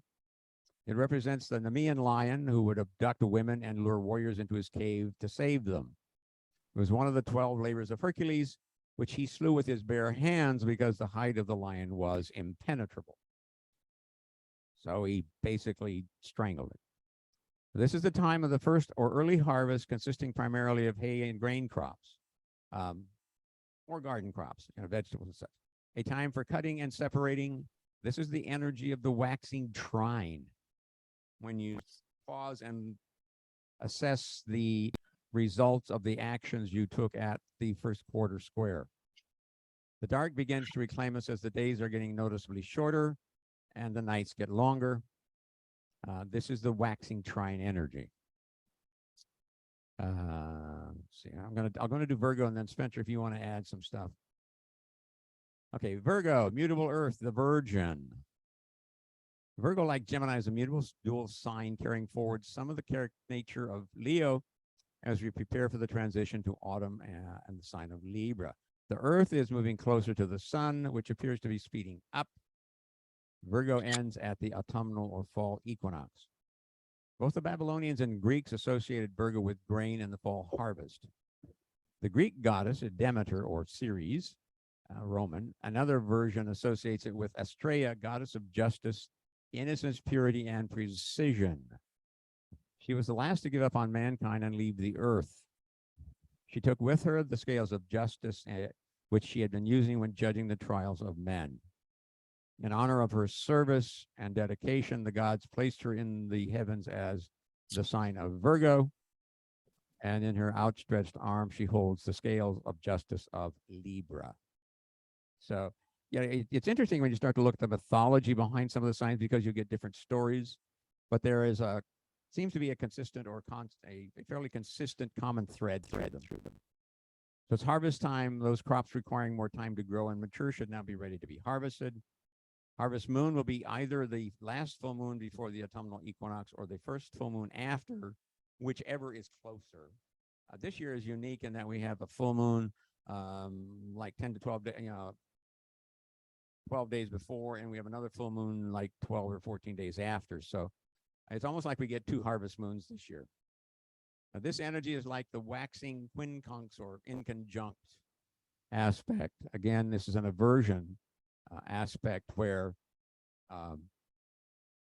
like the quincunx, there is no commonality between Aries and Virgo. Aries is cardinal fire. Virgo is mutable earth. Earth and fire are not complementary. They're not opposite each other. Okay, Spencer, let me give you the mic.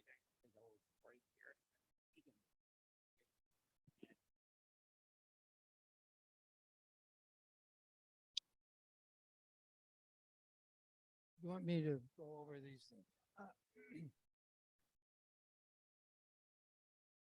No, I want to talk about the Aries point. And that we're going to do that when we get to people's charts. But Libra begins with the fall equinox, which occurs in September on the 23rd.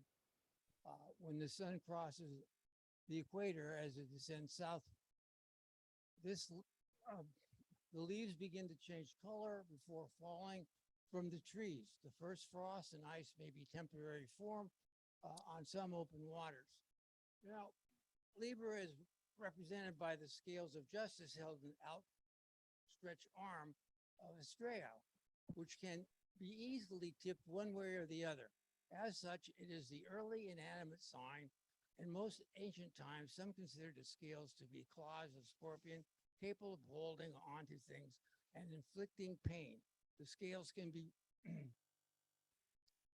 used to determine how people share the harvest and how it is to be divided up equally by status, rank. So how much of this is stored and how much of it is except for the spring. Now, I'd like to talk, well, let me go on to this end of this thing first of all.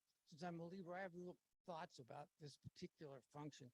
This is a time of late and final harvest, time to store what will be needed for the coming winter, in which harvest will not be available.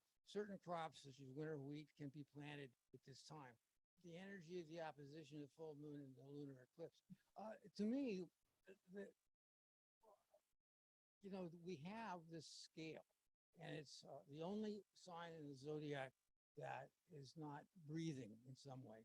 And I think that the reason it starts at the very end of September is this whole concept of dividing up and evaluating the harvest.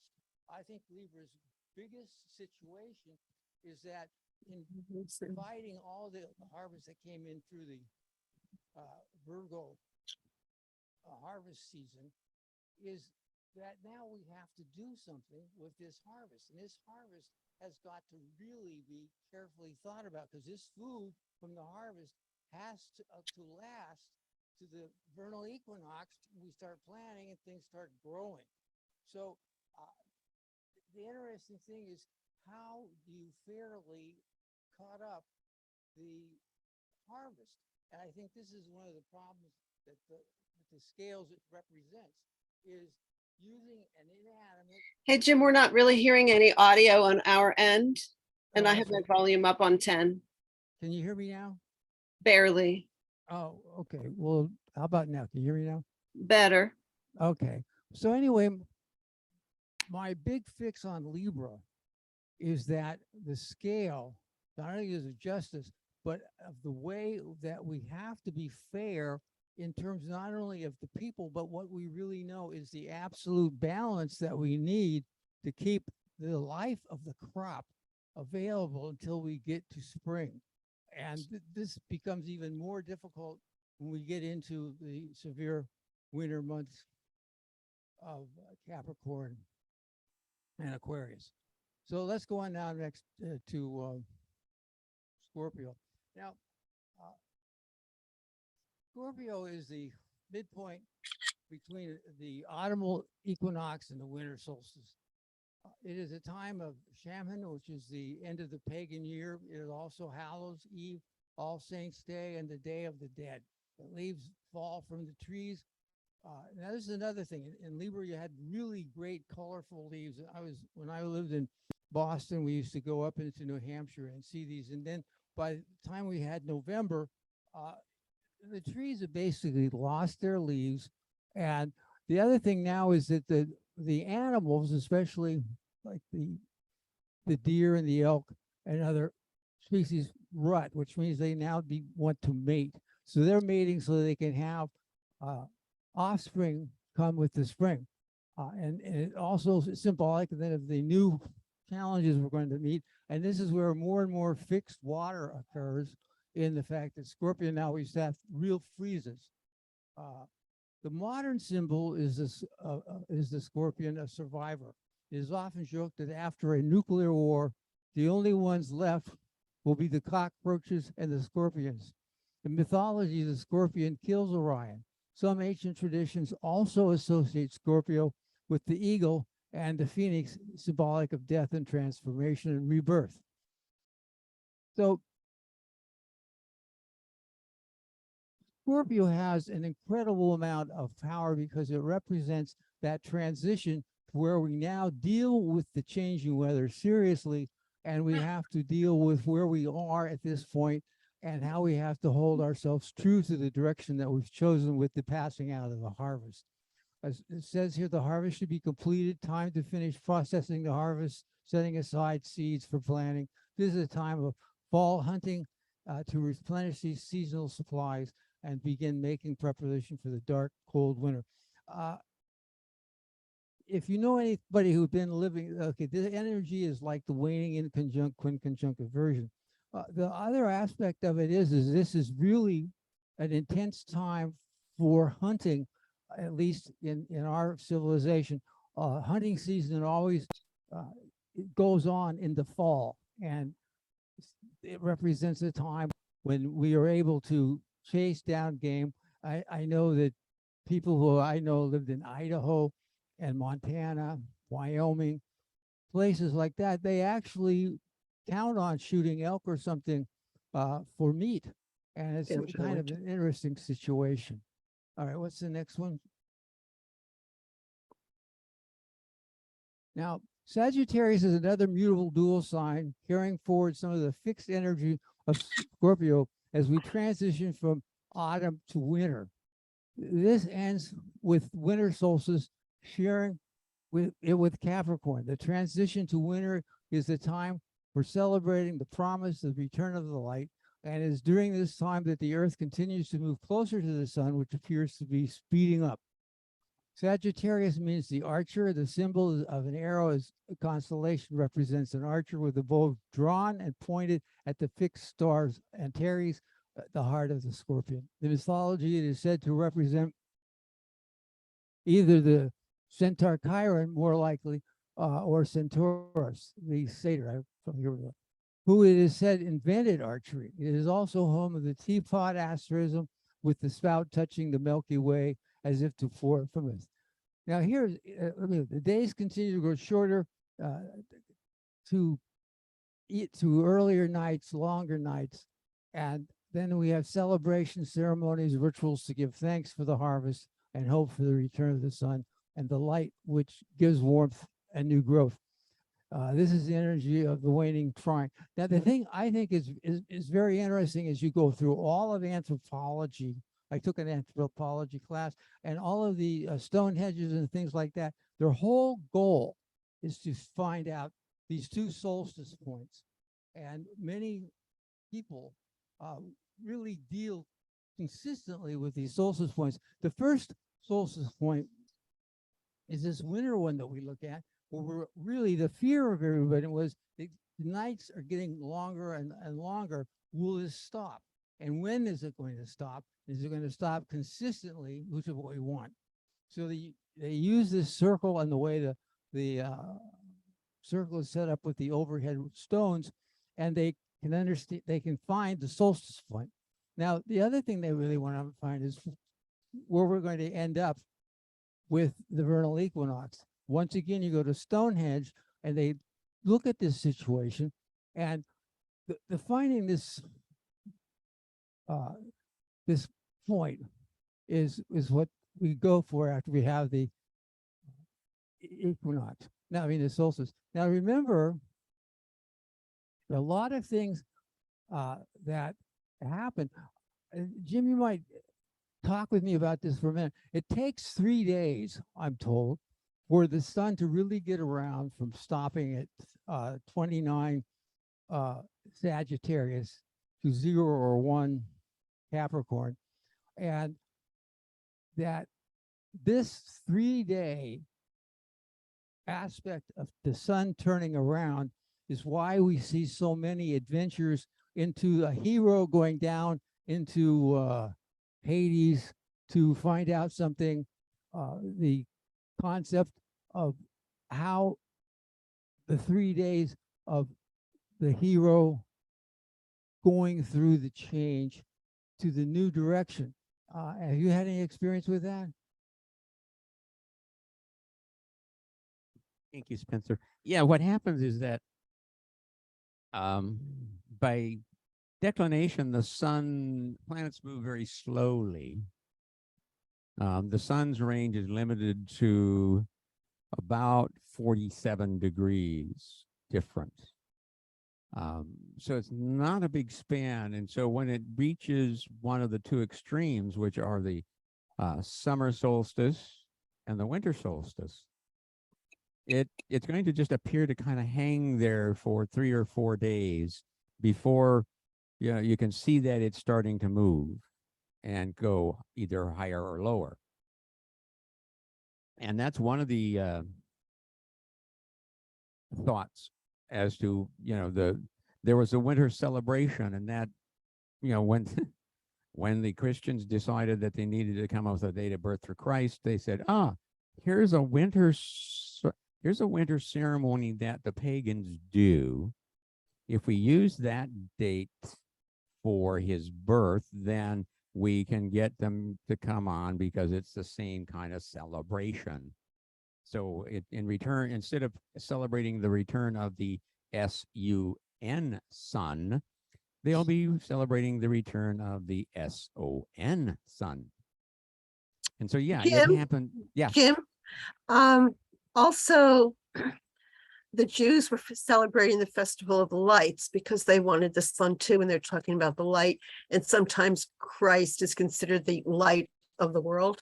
So you're right; it's all connected there. That they had this celebration at this time of the year. Yeah. Weren't some of them also afraid that the sun wasn't going to come back? Yeah. Well, yeah. There's all that. There's always that concern. I mean, it has every year, but maybe this year it won't, because some year it won't. Yeah, Spencer, you want to say something? The whole concept of how we start a new year is divided up by different cultures. And I'll tell you a very interesting dialogue I had with another person, and who's basically Persian, let's say. They were We Persian. can't hear him. And the concept of, I was saying that the reason we had January 1st as the new year, because it was so close to the idea of the return of the light and the solstice point, that we were celebrating the new year with the celebration that the new light is coming. And this is a big event because now light is going to get larger and larger and larger. And this is the point where we're actually going to celebrate that as we're going to be again our year. And I was told quite politely and it's a very interesting point, is that in Iran, they take the new year as starting with the equinox, the vernal equinox. And I said, well, the light's pretty much going there. No, this is when you plant. This is when things really happen. So it's an interesting thing to notice how different cultures do start their calendars at different points. And this way of looking at the two ways of using these calendars shows the difference between how people can view the winter solstice as the beginning of the light and what we would call the beginning of spring with the vernal equinox is their beginning of their year. Yeah, and one other point, of course, is you're all familiar, I think, with the idea of the Chinese New Year, which usually occurs late January, early February, because it starts with the new moon in Aquarius. So yeah, I mean, well, everybody knows, okay, we got 365 days in a year, we're good there. But it's a question, if you look at, I mean, there is the Jewish calendar, the Muslim calendar, there's a Chinese calendar, and there are probably some other cultures that have their own calendars that, same length, but they just start at different points. How we happen to start January 1st, you'd have to ask Pope Gregory probably, or even Caesar, who started the calendar back in the Julian calendar, Julius Caesar back in 46 BC. So it one of those things to puzzle about that we'll probably never really get a good answer on. Okay, so moving along. Capricorn, cardinal Earth, the sea goat, begins with the winter solstice. The sun is now at its southernmost or lowest point in its annual cycle. That's when it goes across the horizon to the south. The days are shortest and the nights are longest in the northern hemisphere. In the days ahead, the Earth will be at its closest approach to the sun, which usually occurs in early January, sometime around the 3rd or 4th. And the sun appears to be moving the fastest, but because the northern hemisphere tips away from the sun, this is the time of the cold when things may seem to slow down. Even before the Greeks, the Babylonians associated Capricorn with the sea goat, sometimes associated with Pan, the god with goat horns, who, to escape the monster Typhon, grew a fish's tail and dove into a river. So, yeah, it's an odd creature, but, it comes out of mythology. More than one culture uses a similar analogy.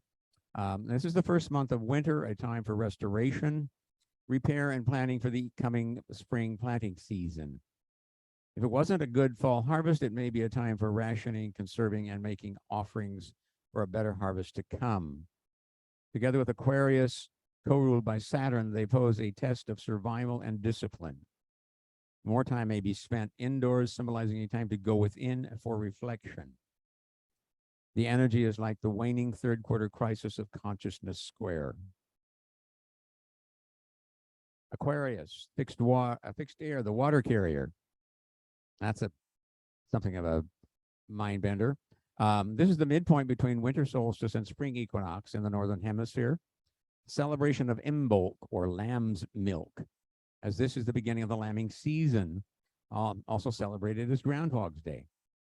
Aquarius translates to water or cup carrier.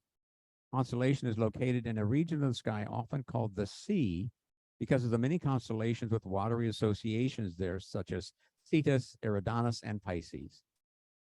The Babylonians associated Aquarius with the annual flooding of the Tigris and Euphrates rivers, and in Egypt it was associated with the annual Nile floods. Will there be a late winter or an early spring? Time to finish plans for the coming planting season. As winter's grip continues, how best to solve the problems such as, is there enough left from the harvest to last, be they personal or group related? The energy is like the waning sextile. So yeah, Aquarius is, well, I'll talk about this when after we get through Pisces, and we can take the analogy of the seasonal planting concept and apply it to today's life, since a relatively small percentage of people are involved in harvesting and planting. Pisces, mutable water, the two fishes. And you can see the symbol kind of like the two fish connected with a line. One story has it that they were the ones that saved Venus and Apollo from, I think it was Typhon. Like Gemini, Virgo, and Sagittarius, Pisces is a transitional dual sign, bringing with it some remnants of Aquarius. As Aquarius pours out his water, it flows into Pisces, which then ends at the spring equinox. The snow and ice are melting, exposing the ground, allowing it to receive the direct warming rays of the sun. Pisces symbol is two fish joined by a cord. The fish typically refer to the legend of Aphrodite and her son Eros, who either shapeshifted into fish to escape from Typhon, the Greek monster, or were rescued by two fish or dolphins, which is a Roman version. Time for spring cleaning, clearing away the old to make room for the new in preparation for the coming equinox. Like the balsamic moon, this is a time to make final preparations for the coming and new beginning of spring. Take stock of what you have and note what you need that you do not have. The energy is like the waning semi-sextile. Okay, so let's talk a little bit, where are we at here? Practical application. Okay, so you look to see where are these cardinal points, the 0 Aries, 0 Cancer, 0 Libra, 0 Capricorn in your chart, because they mark these equinox and solstice points where that type of energy can manifest the strongest in your chart. So it's not just, it's the house that it's in now that you want to be concerned about, because that will help identify either how it might manifest or where you can best manifest that energy. The houses with the fixed signs are where the cross quarters are. The houses with the mutable or dual signs are the transitional houses. Those are where things transition from fixed to cardinal. So we can't just, yeah, it's not easy to go from a standing start into full blown, yeah, takeoff. So there's a transition period where you go from the fixity into the do it time, the cardinal signs. And that's kind of what the transitional or mutable signs represent. Oh, here we go. You see, this is Spencer's chart. This is what we were looking at in one case where we started talking about this, and all of a sudden it's like, oh yeah, that Aries point is significant. So the idea is, since most of us don't really plant things in the ground to grow, we don't tend to, animals for harvest, and most, I would venture, don't go hunting. But it's kind of like, you open the refrigerator door and you look to see what you got in there and what do you need, and you make a shopping list. And you go to the grocery store. So in a sense, we're going through this cycle on a regular basis. But you'll also note that a lot of times our seasonal choice in foods often changes. So those are the kind of things we're talking about. But we're also talking about ideas. New seeds are not just a plant seed; they're ideas.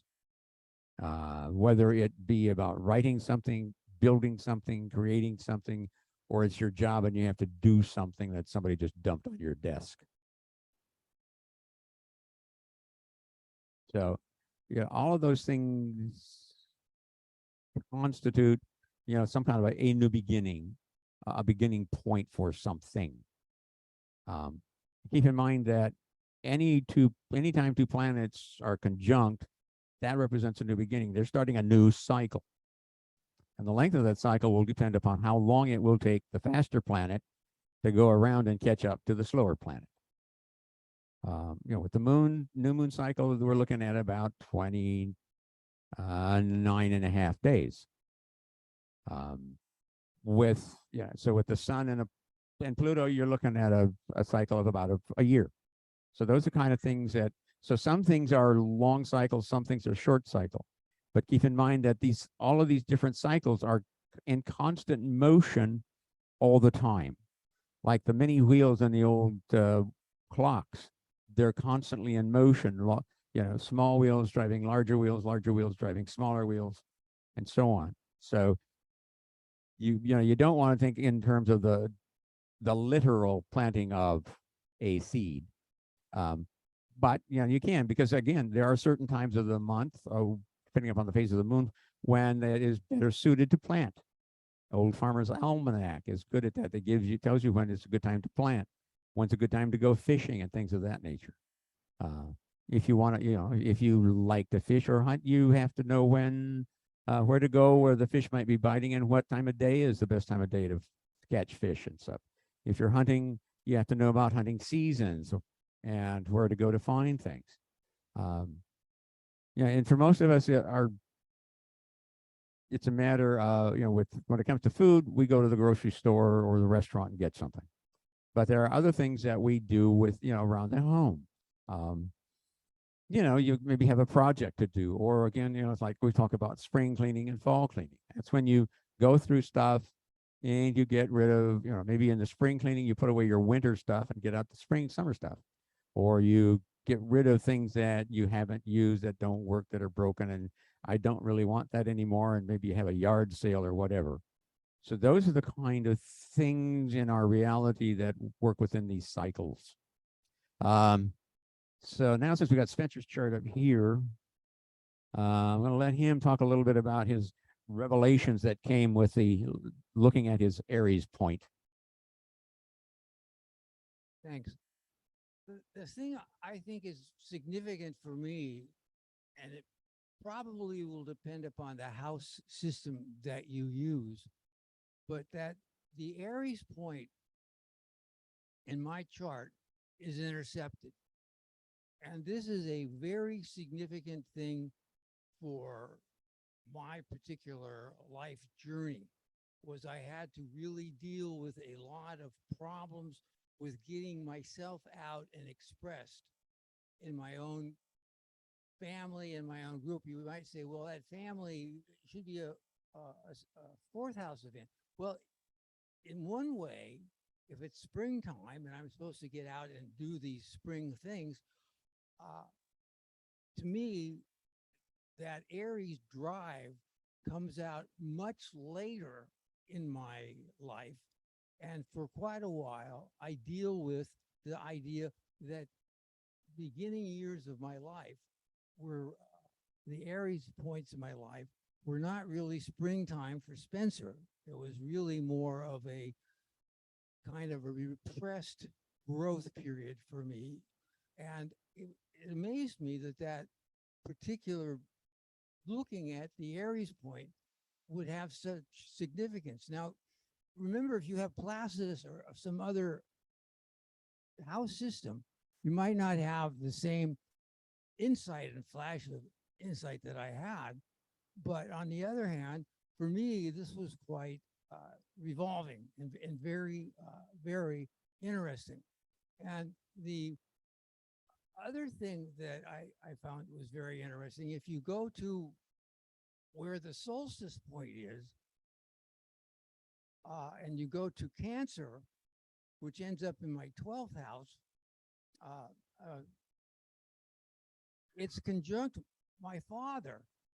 And my father was a situation that Saturn in the solstice point in the 12th house was huge to me. And it was like a real awareness of how deeply my father, who was a World War II veteran and came home from killing Germans to doing a lot of crazy things with his young son, that I had to outgrow.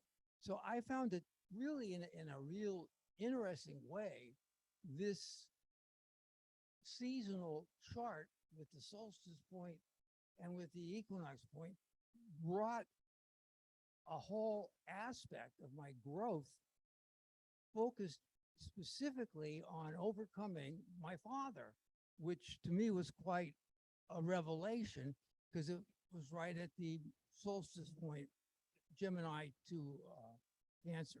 So I think it would be very interesting for you guys to look at your Aries points, look at where your solstice points come up in your chart, and take a look at it, because it's been very, very interesting to me to go through this experience of looking at where your Aries point is in your chart. Jim?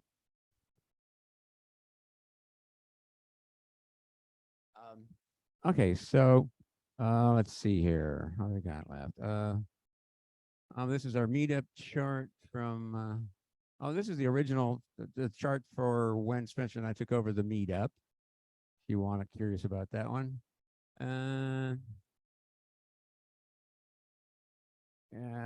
okay, here's my chart. My Aries point is down there in my third house. Something I did not mention that I just realized, and I'm going to zip back, if I may, to Elizabeth's chart. Okay. So this is Elizabeth's chart, Coke house system. And you'll notice that she has Virgo Pisces intercepted second to the 8th house.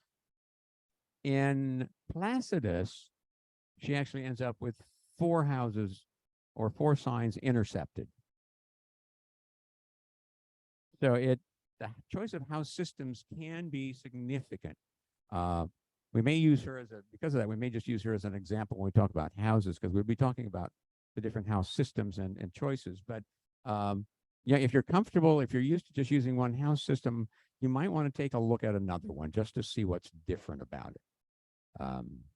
My personal preference is Coke, simply because I learned with Coke, and I feel like I relate better to my Pisces Virgo intercept 9-3 than I do with my Placidus Leo Aquarius intercept 8-2. Okay, so that said, let's open. Oops. Okay, so we stopped screen sharing. We're done. Let's talk. Anybody got? Let's talk questions. Anybody want to bring up some points on anything? Hello. I see some of you are still with us. Thank you. Ran a little longer than we usually do. Hey, Jim, thanks for hosting Yeah. today. Yes.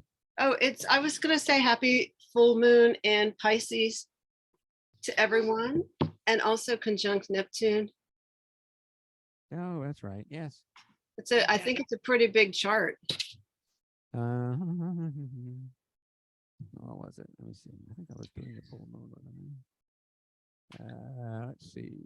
Full I mean, I think it's a moon. pretty big chart. And like, if we were gonna do like a quadruple chart with, say, for example, the Sibley chart, the full moon, the September 11th, the Queen, because the Queen essentially passed over on the full moon in Pisces. So if we would Okay, put all of those charts together, or just one of them, and like think about what, just mentally, like we've already gone over all those charts. It's a really Yeah. interesting mix. Yeah, it's always a good idea to look at new and full moon charts, We can't particularly in see you. relation to how they might impact you. In fact, there is a technique, and let me get Are us you, back to this. it'd be thing. nice to see the real you. We're seeing this cafe. Did you see a chart, or what were you seeing? We're just seeing right now. You're seeing. I'm seeing me, Elita Toscano. Okay, here we go. Oh, there it is. Now we're seeing you. Yeah. Okay, Or so here's. seeing your screen. Yeah. Okay, this is the next full moon, which is October 9th. Right. I was Okay. thinking about like 9th. Which is the Libra full moon. I did the wrong one. I should have done the one that we just had. Yeah. Well, I mean, we're really in the middle of it. I mean, we have moved into Moon and Aries and that relates directly to this conversation about the Aries point, because here we are, full moon in Pisces, and then voila, back to Aries again. Now, what are we going to do? Yeah. New beginning. Another technique you can use is start with the new moon in your first house, because in a way that marks the beginning. Are you seeing? What are you seeing? Are you seeing the Full moon September 10th, 22 okay. event Oh, chart. goody. Yeah. Yeah. So a technique is to look at the full moon in your first house, because that's kind of like it symbolizes the beginning of a new year for you. New moon or full moon, did you say? New moon. Okay, new moon. So can you demonstrate how you would rotate, say, for example, if this was a birthday of an individual, how would we rotate that new moon to the first house? Because this is a full moon chart. Would we go back 14 days? Yes, you'd start by going back 14 days. Can you do that? Here's the thing. Okay. We're looking at, that's for example, this full moon chart is somebody's natal chart. They're 2 Leo rising. Okay. So you would want to find the new moon in Leo, which means you'd have to go back, till August sometime, if you're looking for something, there would be a late July, August for the new moon, to find the new moon that was in the first house.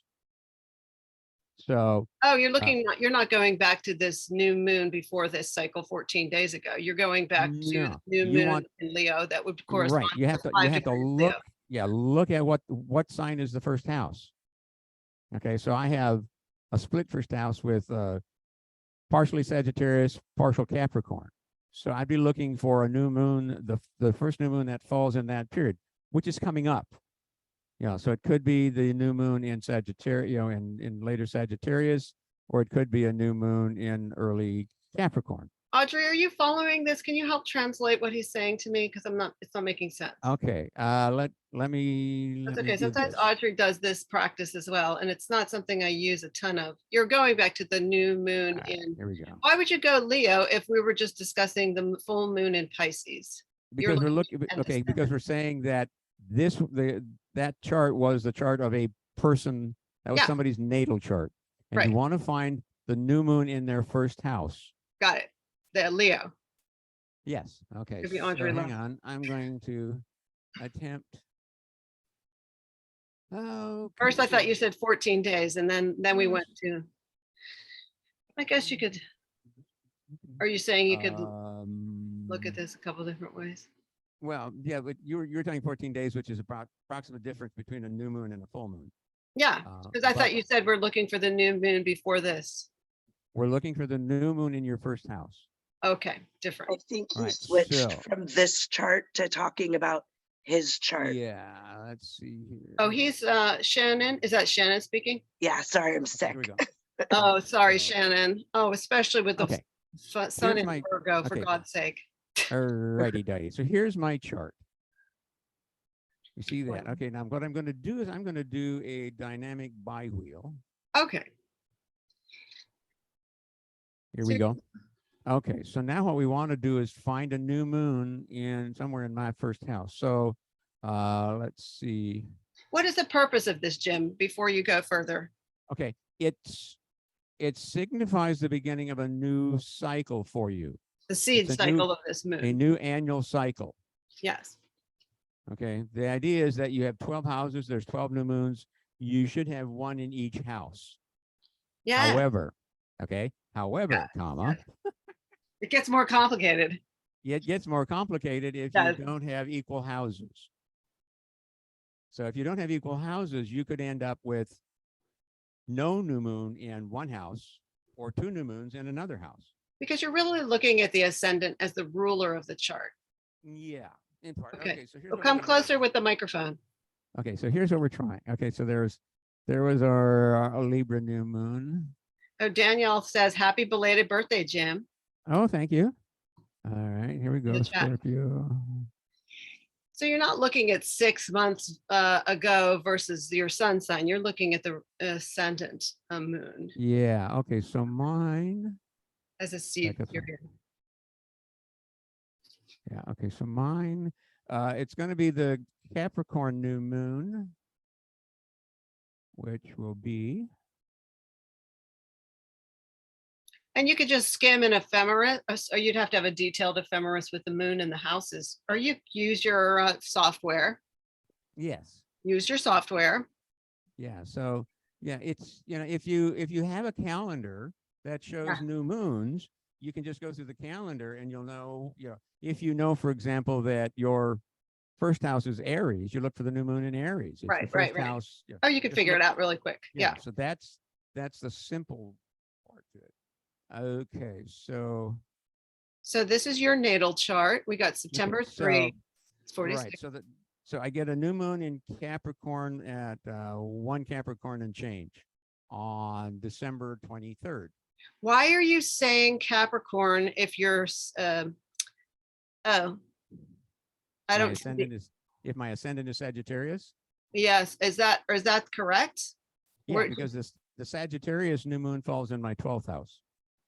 Okay, So some years my year may start with the Sagittarius new moon, and other years it may start with the Capricorn new moon.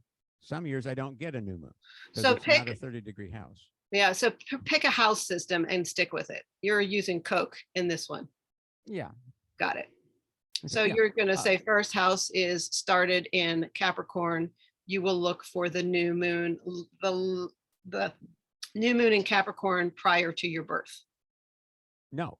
I'm just looking for in the coming year, Oh, The current- annually, like a current solar time. return. current time. Current time, we're looking for the new moon that falls in your first house, Right, because that symbolizes the beginning of a new year for you. yes. So for the next 12 months, that's where it starts.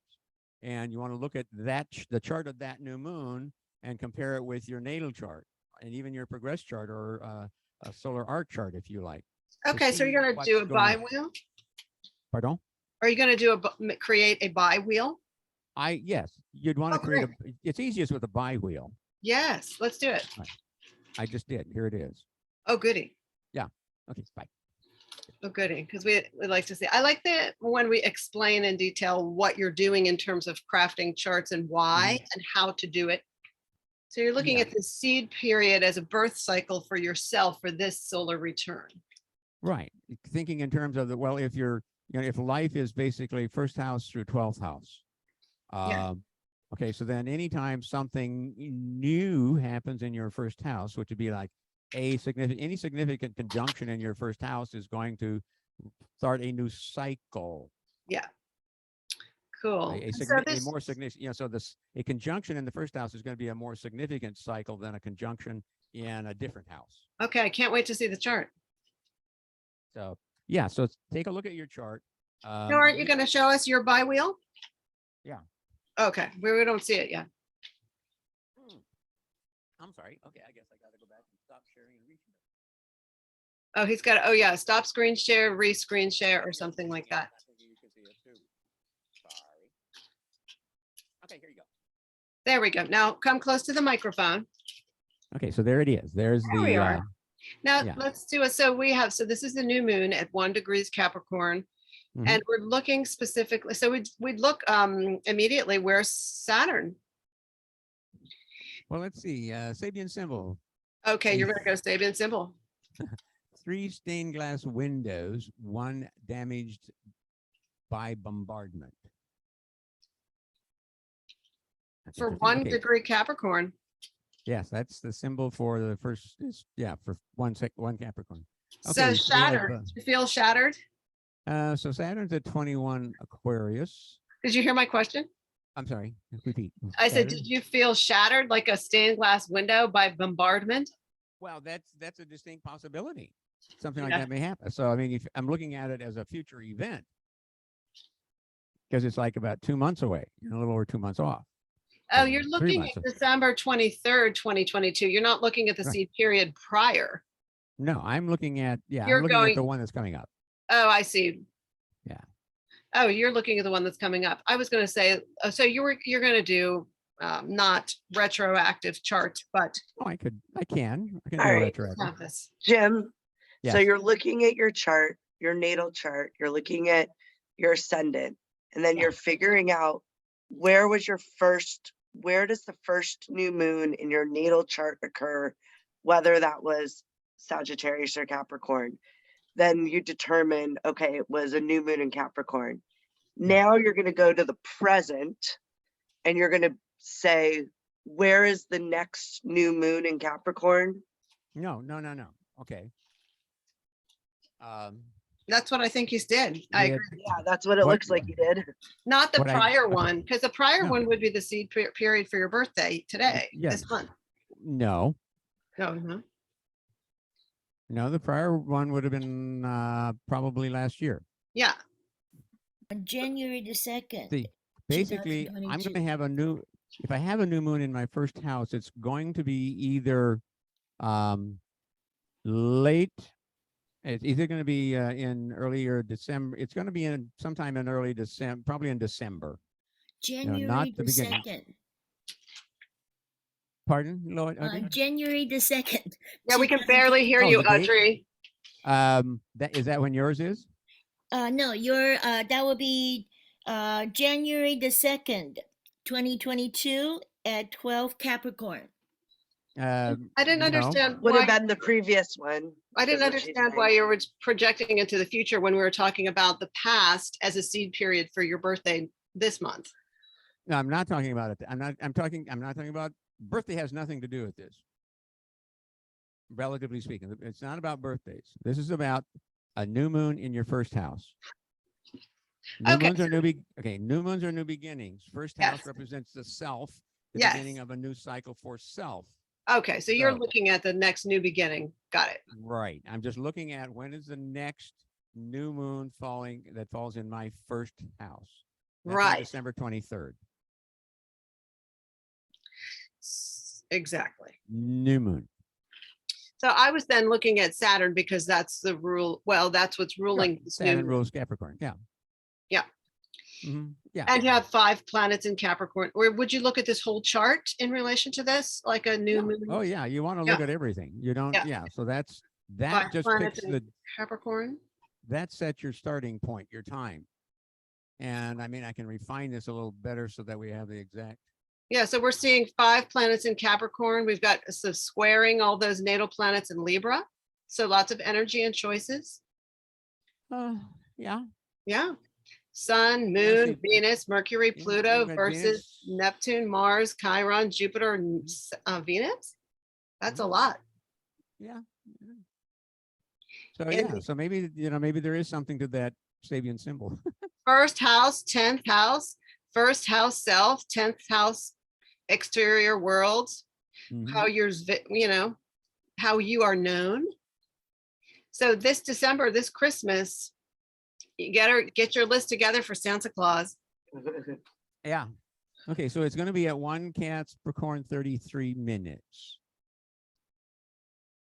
Okay, so this is So we in the could do day- this for the nation, or because I'm really interested in mundane you and could yeah.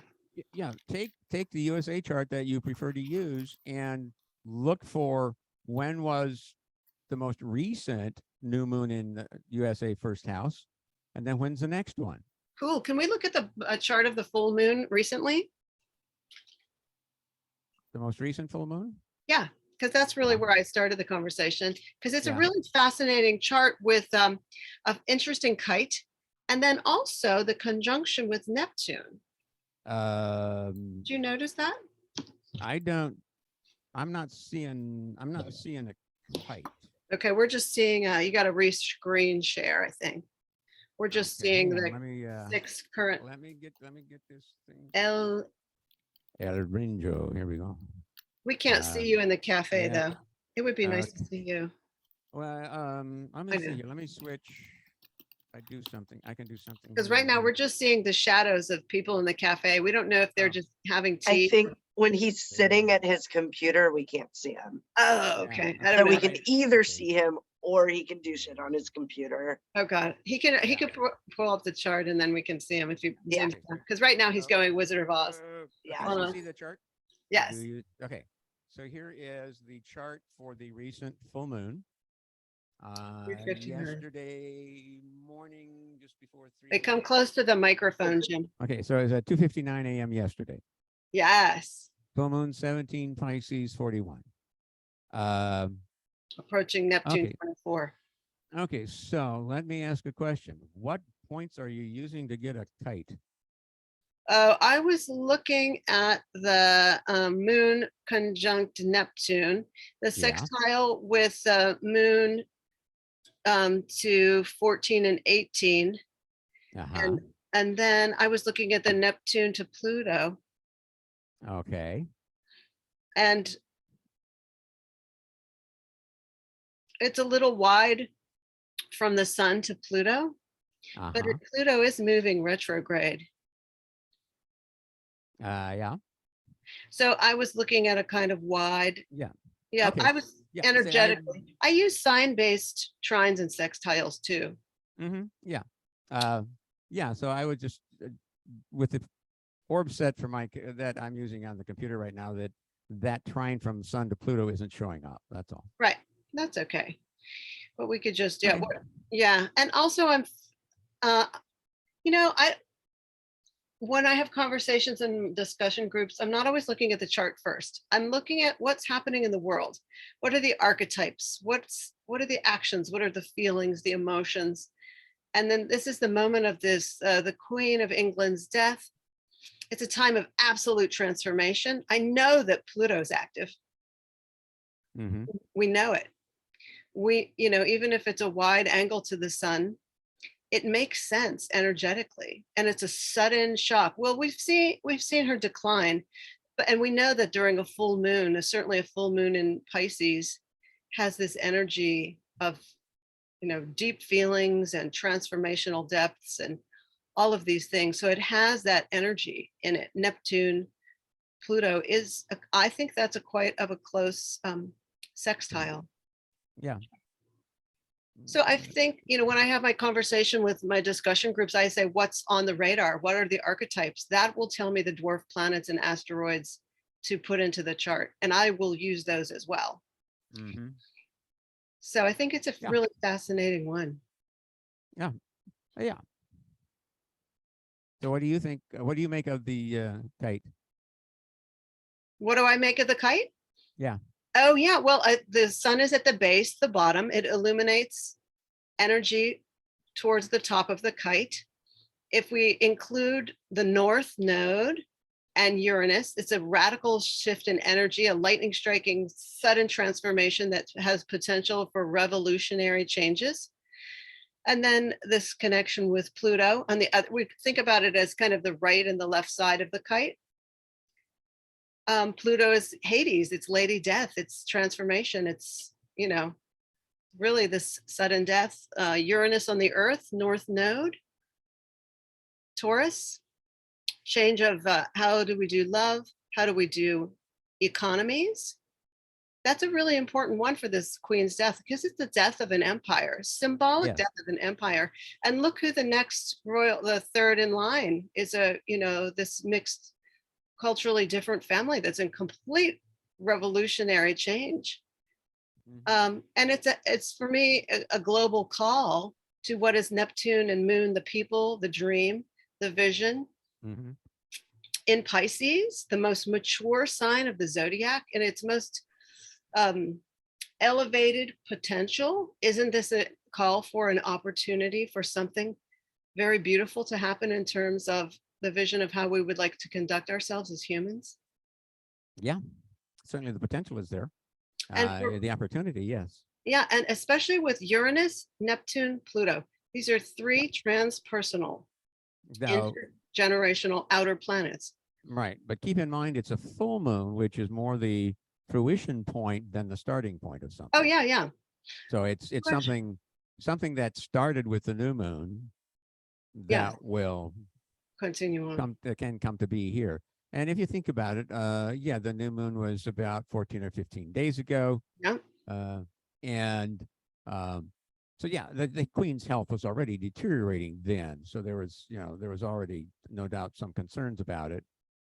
And we can see on a global scale, we're not just talking about the queen. For me, it's No, about but yeah. imperialism, capitalism. How do we do ecology? How do we do all of these? Like if you just look at the signs involved, Taurus, Pisces, Mhm. Capricorn, Earth, Virgo.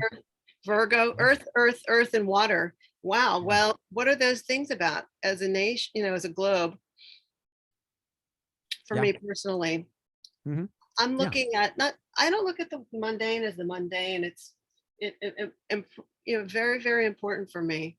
Mhm. Because how, Y- yes, it was seeded 14 days ago, but we've really been on a conversation for years with this ongoing Saturn Uranus square that's going to be activated for the next 2 months. Yeah. We can't pretend that that's not happening. All right. No. This tension. Simultaneously, we've had an Eris Pluto square all year or more. Mhm. This is, you know, how do we deal with ecology? How do we respect the body of the feminine? How do we respect the body of the earth?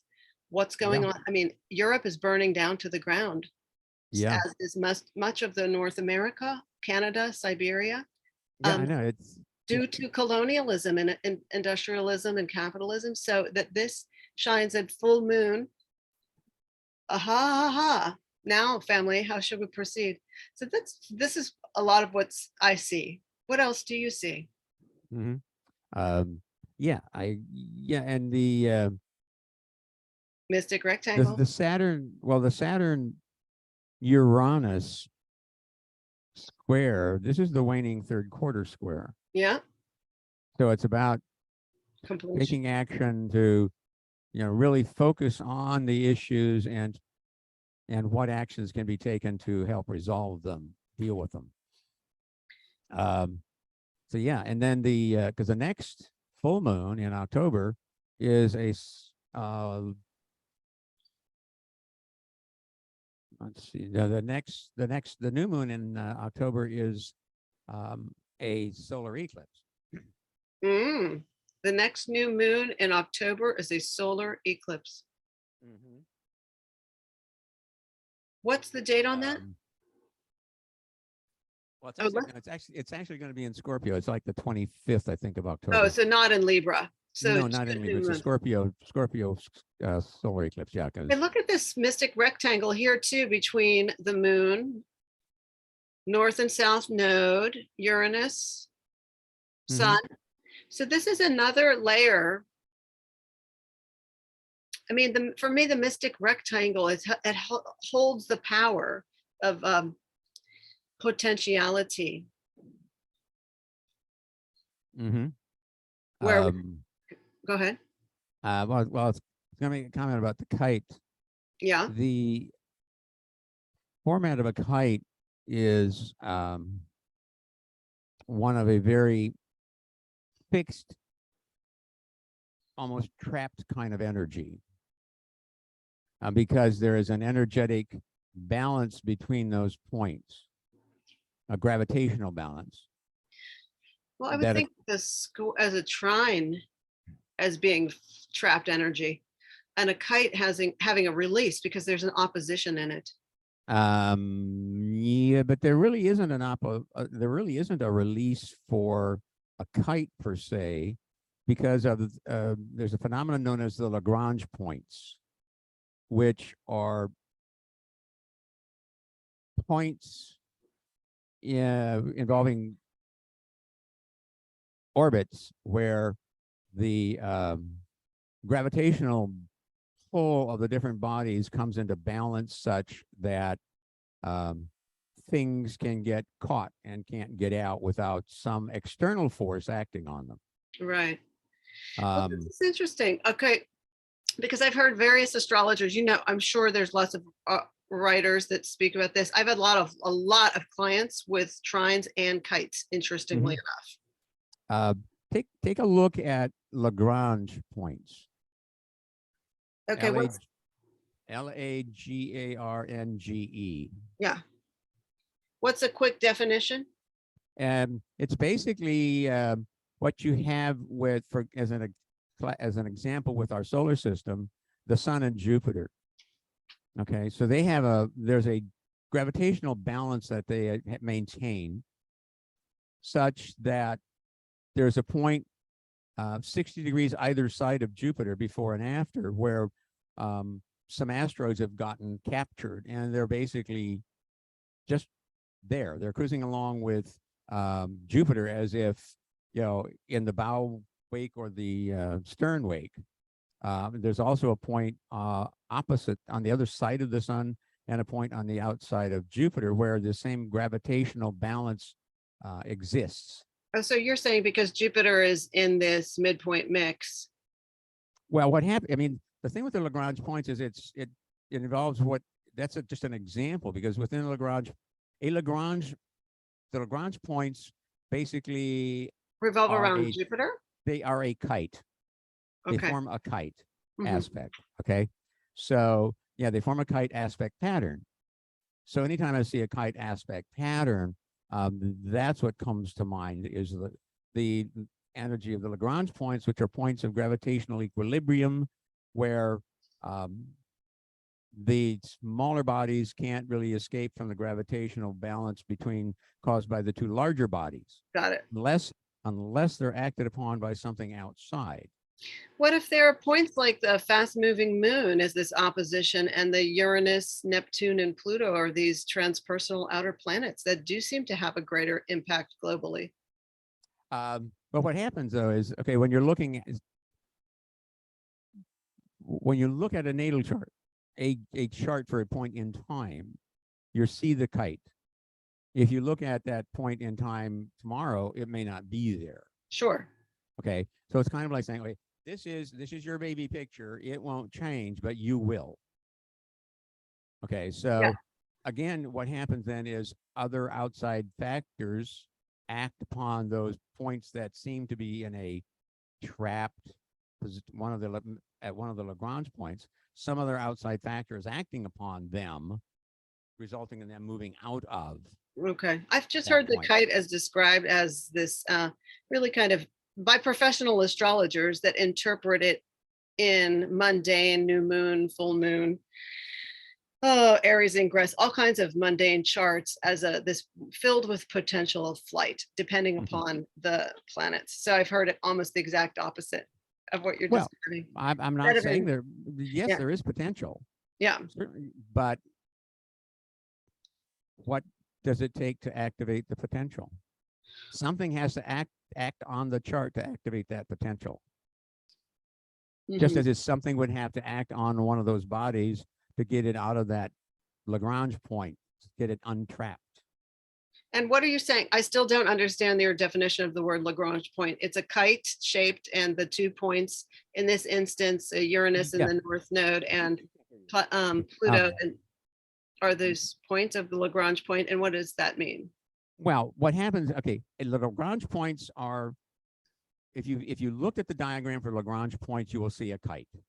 Yeah. Okay. Now, the dynamic of that kite is going to depend, and the potential is going to depend on what points are involved. Now, I'll say this, I think that, I'm not to discount those professional astrologers, but I wonder how many of them are familiar with Lagrange points. Right, I hear what you're saying. Okay, Okay. well, something for future Okay, now, research. okay, so hang on. We've got somebody here who wants to say something. Okay.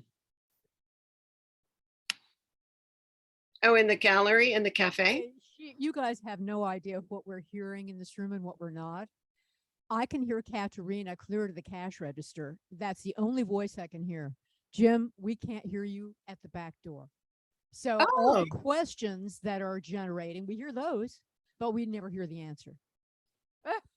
Oh my goodness, thank you for saying that. Thank you so much, so we can improve the audio. Yeah. The audio here becomes an issue because one, we have outside noises, but two, you got to swallow the Oh. microphone. Right now we have to swallow the microphone to make it work. Who said Yeah. that? I don't gonna- know. Probably. Yeah, there might be something we can do. Okay, I will tell you what, Kat, I'll send you some stuff on Lagrange points. sure. Okay. Alrighty. But yeah, so it's something else to keep in mind when you're looking at the kite, because it's not saying, yes, there's potential, but something has to happen to activate the potential. Within the chart or within the individual or the city or nation Well, within the chart. to activate that kite somehow. Yeah, we're talking basically, since we're looking at a natal, an astrological chart, it's going to have to be something acting in the form of a transit, or it could be something that's going on dynamically. If you were to look at a biwheel of the natal and transits, or a triwheel with transits progressed and the natal, you can see what's acting on the kite to help or hinder the manifestation of that potential. Do you see anything? What else do you interpret the chart to signify this full moon? Because enough about the kite certainly- and the Lagrange points. I think we beat that one to death. Yeah. Well, okay. So the sun has got the tail of the kite, and so it's the controlling the kite in terms of its motion and direction. With the moon and Neptune in Pisces, I mean, there's certainly dreams and ideals that are potential there. But if we're looking at retrograde Pluto in Capricorn and retrograde Uranus in Taurus, I don't know. There we're looking at things more likely stuff that's, it's conflict with the past. It's because there are these past influences, powers, that the struggle that continues to go on between, as you pointed out, big industry, big oil, coal, Right. and the best Congress that money can buy. Yeah. That impede progress and potential. Right. And at the moment of the Mercury station. Yeah. So we've got Mercury, Pluto, Saturn, Uranus, Got 6 planets retrograde. Neptune. I'm just going in kind of order of not around the chart, but yeah, Neptune, Jupiter, Chiron, Black Moon, Lilith. I don't know where. I don't know if Eris is retrograde right now, but it's certainly an invitation to reflect upon all of these issues. How are Yes, we? Eris is retrograde. Yeah. What point is she at now? Oh, let's see here. Hang on. Can you toss her in? Ceres, I bet, would be come significant on. because look at what's going on with food and fuel prices, the economy in England. And also like this chart in relation to the Sibley, the Queen, September 11th, my God, United States as the child of England. Okay. is, it's really very significant. So Aries is at 24, almost 25 Aries. And yes, retrograde.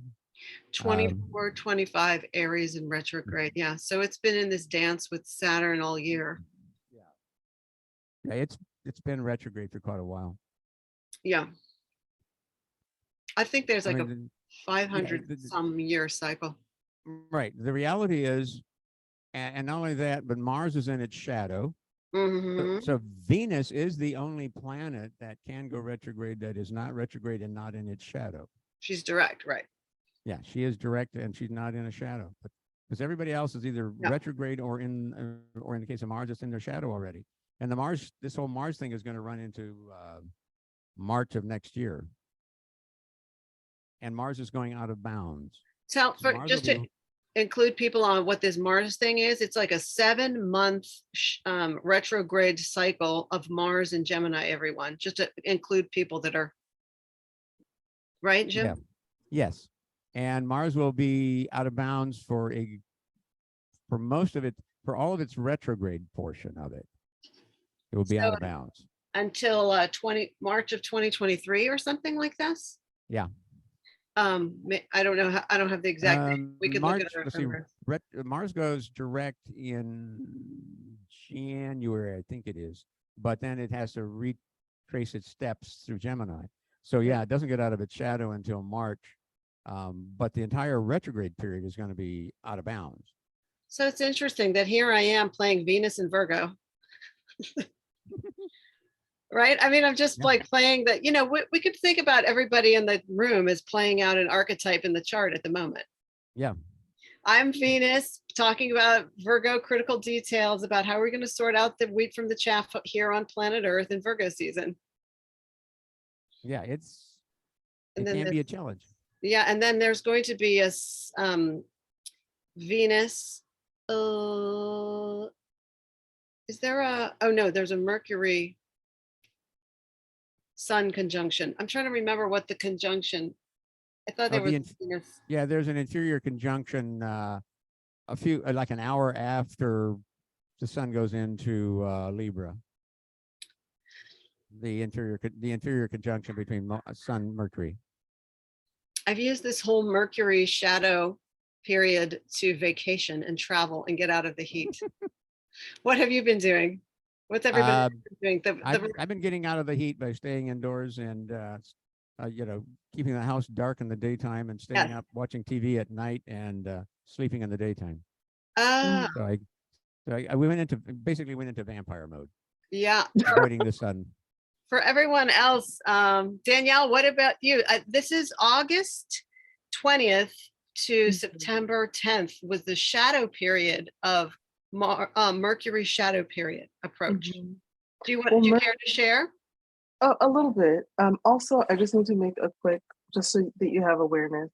My name is Danielle. Oh, Danielle. Sorry. That's okay. It's two names. It's two names that look like other things. So that's okay. It's totally understandable. This big on my screen. I'm a little blind there.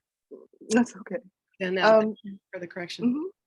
The other thing, well, I actually just unmuted so that I could request that information on the Lagrange points. I'm interested. I have a kite in my natal chart, so I'm just super interested.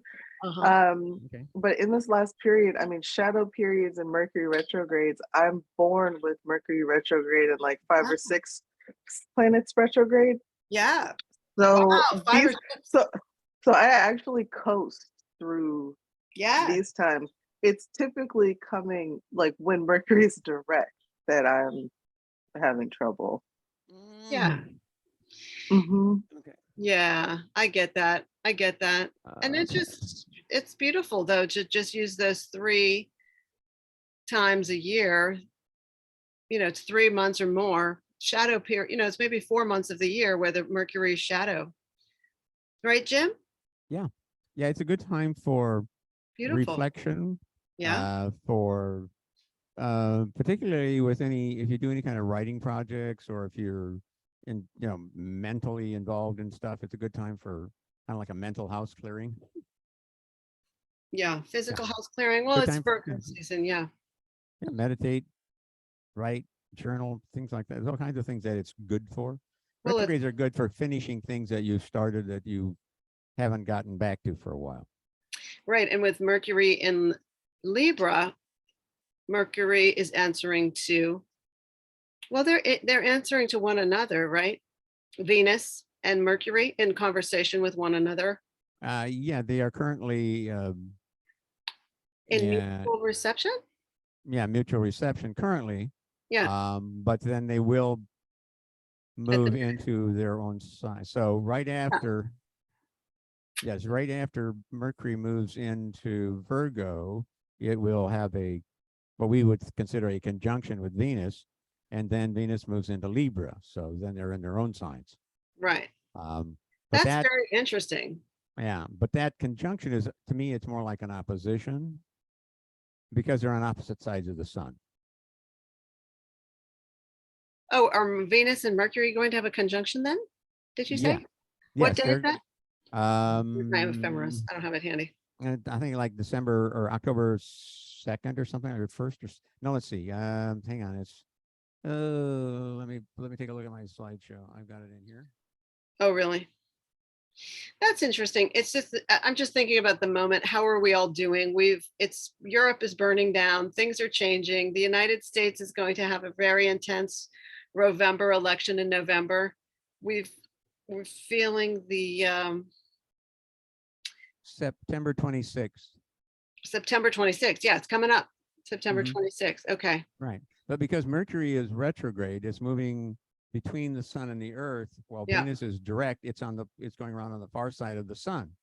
So Right. even though we will see them as being conjunct, they are more of an opposition because they're on opposite sides of the sun. So there is that Tension. hidden oppositional energy in there. Combustion. Yeah. Will they be It's, combust? Not at. Yeah, yes, they'll be combust at Roundabout. that time, probably. Yeah, Libra, because you're saying sun in Libra time. Yeah, Yeah, September. First, the deacon of September. Yeah, it's interesting. It's interesting with this just- mutual reception. No, they won't be combust. They will be in the beams, but not combust. Because their conjunction is going to be at like 26 Virgo, and the sun's going to be like at 9-10 Libra. Combust, not Kazemi. Not Kazemi, not combust, but in the beams. Because they're more than 8. Oh, I would say 10 or less. Yeah. Yeah. Okay.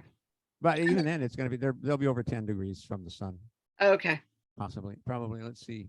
Oh, so she'll. Sun's at 3. Oh, wait a minute, I'm looking at the wrong one here. Let's see. I gotta look at I gotta get my ephemeris. They will be combust. Yeah, I'm sorry. I was calculating to the moon, not the sun, I'm because playing it's right Venus and after the Virgo. new Kenny, moon. I told you I'm playing Venus and Virgo right now, right? Yeah, you're doing a good job. Thank you. I know it's the taskmaster. No, it's also a way to check, check my knowledge. The new moon. Yeah. Okay. So. Excuse me. Gotta wet my whistle. So on the 22nd of September, the sun enters Libra, and then that's a Sun-Mercury inferior conjunction. On the 23rd, Mercury returns to Virgo, and on the 25th, it's the new moon conjunct the sun at 2 Libra. Then on Come the closer to the mic, 26th please. Okay, so Thank you. the 25th, we have the new moon at 2 Libra. And then on the 26th, retrograde Mercury conjuncts Venus. How do you feel about this lead up to the November 8th election, Jim? Everything is Very exciting. Yes, it's exciting. That was my I'm thinking that I'm still feeling optimistic yeah. because the total lunar eclipse on election day, Yes. along with Mars out of bounds and My birthday is always around election day. and retrograde. So, yeah. Yes, well. Oh, you let the secret out, girl. No, it's only us, Jim. It's only us. Me, you, Shannon, and Danelle. Okay. All right. Well, ladies, I really need to get going because it's almost yes. 3:30 here. And yes. All right, Jim. Thanks all. Thank you all so much for sticking with us. Yeah, if I made a mental note. I will send you information on Lagrange points. Thank you. Yay. Shannon, if you'd like some, drop me an email and I will send it to you. I will send you the slideshow if you like it as well, with all the slides. And Oh, it I will would like the also- slideshow too. Should I email you a reminder also, or? yeah, just drop me an email as a reminder, and I will get you the stuff. Can't you Yeah, I just came up- post it on the Facebook page, Jim? Or I can email do. it out? Well, I will do that. I will upload the slideshow to Facebook as well, Cool. and I will see if I can. And if I think I've got some written stuff on Lagrange points, I can post that to the Facebook page as well. Okay, great. But yes. Thank you. Yeah, but if you want a copy sent directly to you, just let me know, and I will send it directly to you. All right. Thanks, Jim. That's Okay. nice of you. All Be well, see you next- everyone. Okay, we'll see you October 9th when we will be doing predictive techniques. That's the day before my 35th wedding anniversary. Oh my God. Congratulations. Thank you. Yeah. Yeah, and if I put both of my marriages together, I've got like let's see, I was at 18, 19. Hey, if you don't want to, 18, if you don't want to do 35, the time, 35 don't is do the 50 crime. I got 53 if I put them together. It must be love. This is his second one. That's Yeah, awesome. yeah. I didn't have to wait for the third time around. Oh, goody. Oh, that's All right, fantastic. everyone. Well, have Okay, a take beautiful full moon celebration, rest of your weekend, and take good care. Yes, stay safe, everybody. Bye. Okay, I am Bye-bye. stop- okay, recording is stopping and I am closing down. Thank you.